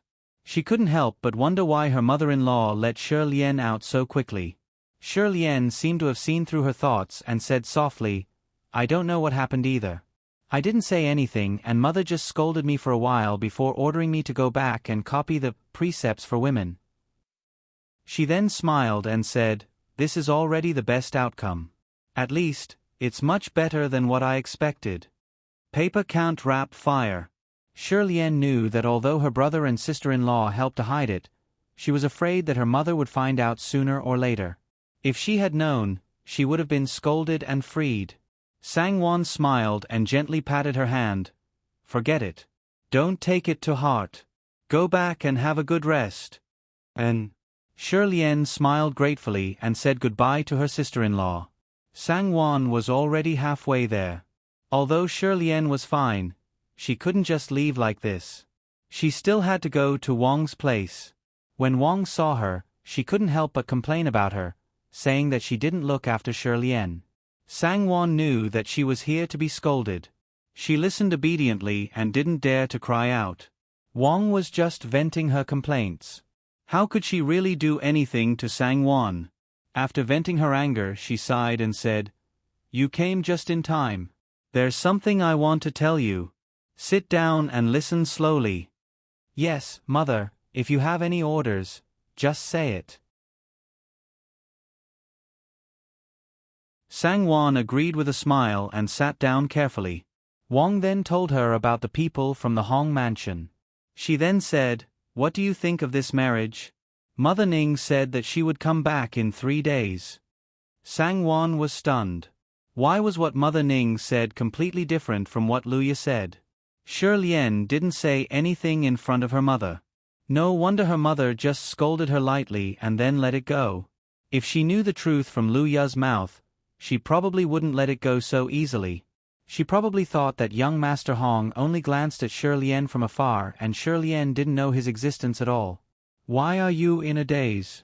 Wang saw her in a daze and snorted with dissatisfaction. Sangwon came back to her senses and said with a smile, Mother has to worry about third sister's marriage. Wan Nyong doesn't have the right to speak. Wang said, It's okay. I'll ask you. Just say it. Sangwon thought for a while and said, Mother, Wan Nyong will say it directly. If I say something wrong, don't lower yourself to Wan Nyong's level. Wang smiled and said, How can I? Why would I blame you if I asked you? Just say it. Sangwon said, Third sister's concubine mother has passed away. Now that her father-in-law is no longer here, it's up to you to decide her marriage. If you don't find a good marriage for her, it's inevitable that outsiders will say that you, as the official mother, are bad. Won't you be wronged? After all, you've never mistreated third sister all these years. You're absolutely right. That's exactly what you said. Sangwon's words could be said to have touched Wang Shi's heart. All these years, she had never treated Shirlian harshly or mistreated her, and there had never been any rumors about her being an incompetent mother. If he didn't find a good marriage for her, then all the good things in the beginning wouldn't be considered good. She had lived for so many years. She couldn't ruin it at the last minute. Speaking of which, it's time to consider her marriage. I'm also muddle-headed. I actually forgot about it. Wang couldn't help but sigh, but she didn't seem to be very upset. The marriage of a concubine's daughter wasn't a very important matter. As long as it was passable and no one could find fault with it, it was fine. Third sister just became of marriageable age this year. It's not too late to talk about marriage now. How can you say that mother is muddle-headed? Sangwon smiled again and said, It's just that, even though the Hong family is a family of officials and their status is higher than ours, third sister will be married to them as a concubine. How can being a concubine be compared to being a wife? I'm afraid, Wang said. Then Mother Ning said that third lass will be a concubine if she marries. Sangwon said, Mother, a concubine is still a concubine. When young Master Hong marries the official wife, won't she still have to serve her like a servant? When that time comes, everyone will say that she's our She family's Missy. Where will our She family's face go? It's not like we can't find a good family. You're tuning in to the Narrate and Escape YouTube channel. Don't forget to subscribe and join us on this journey to catch the most captivating stories.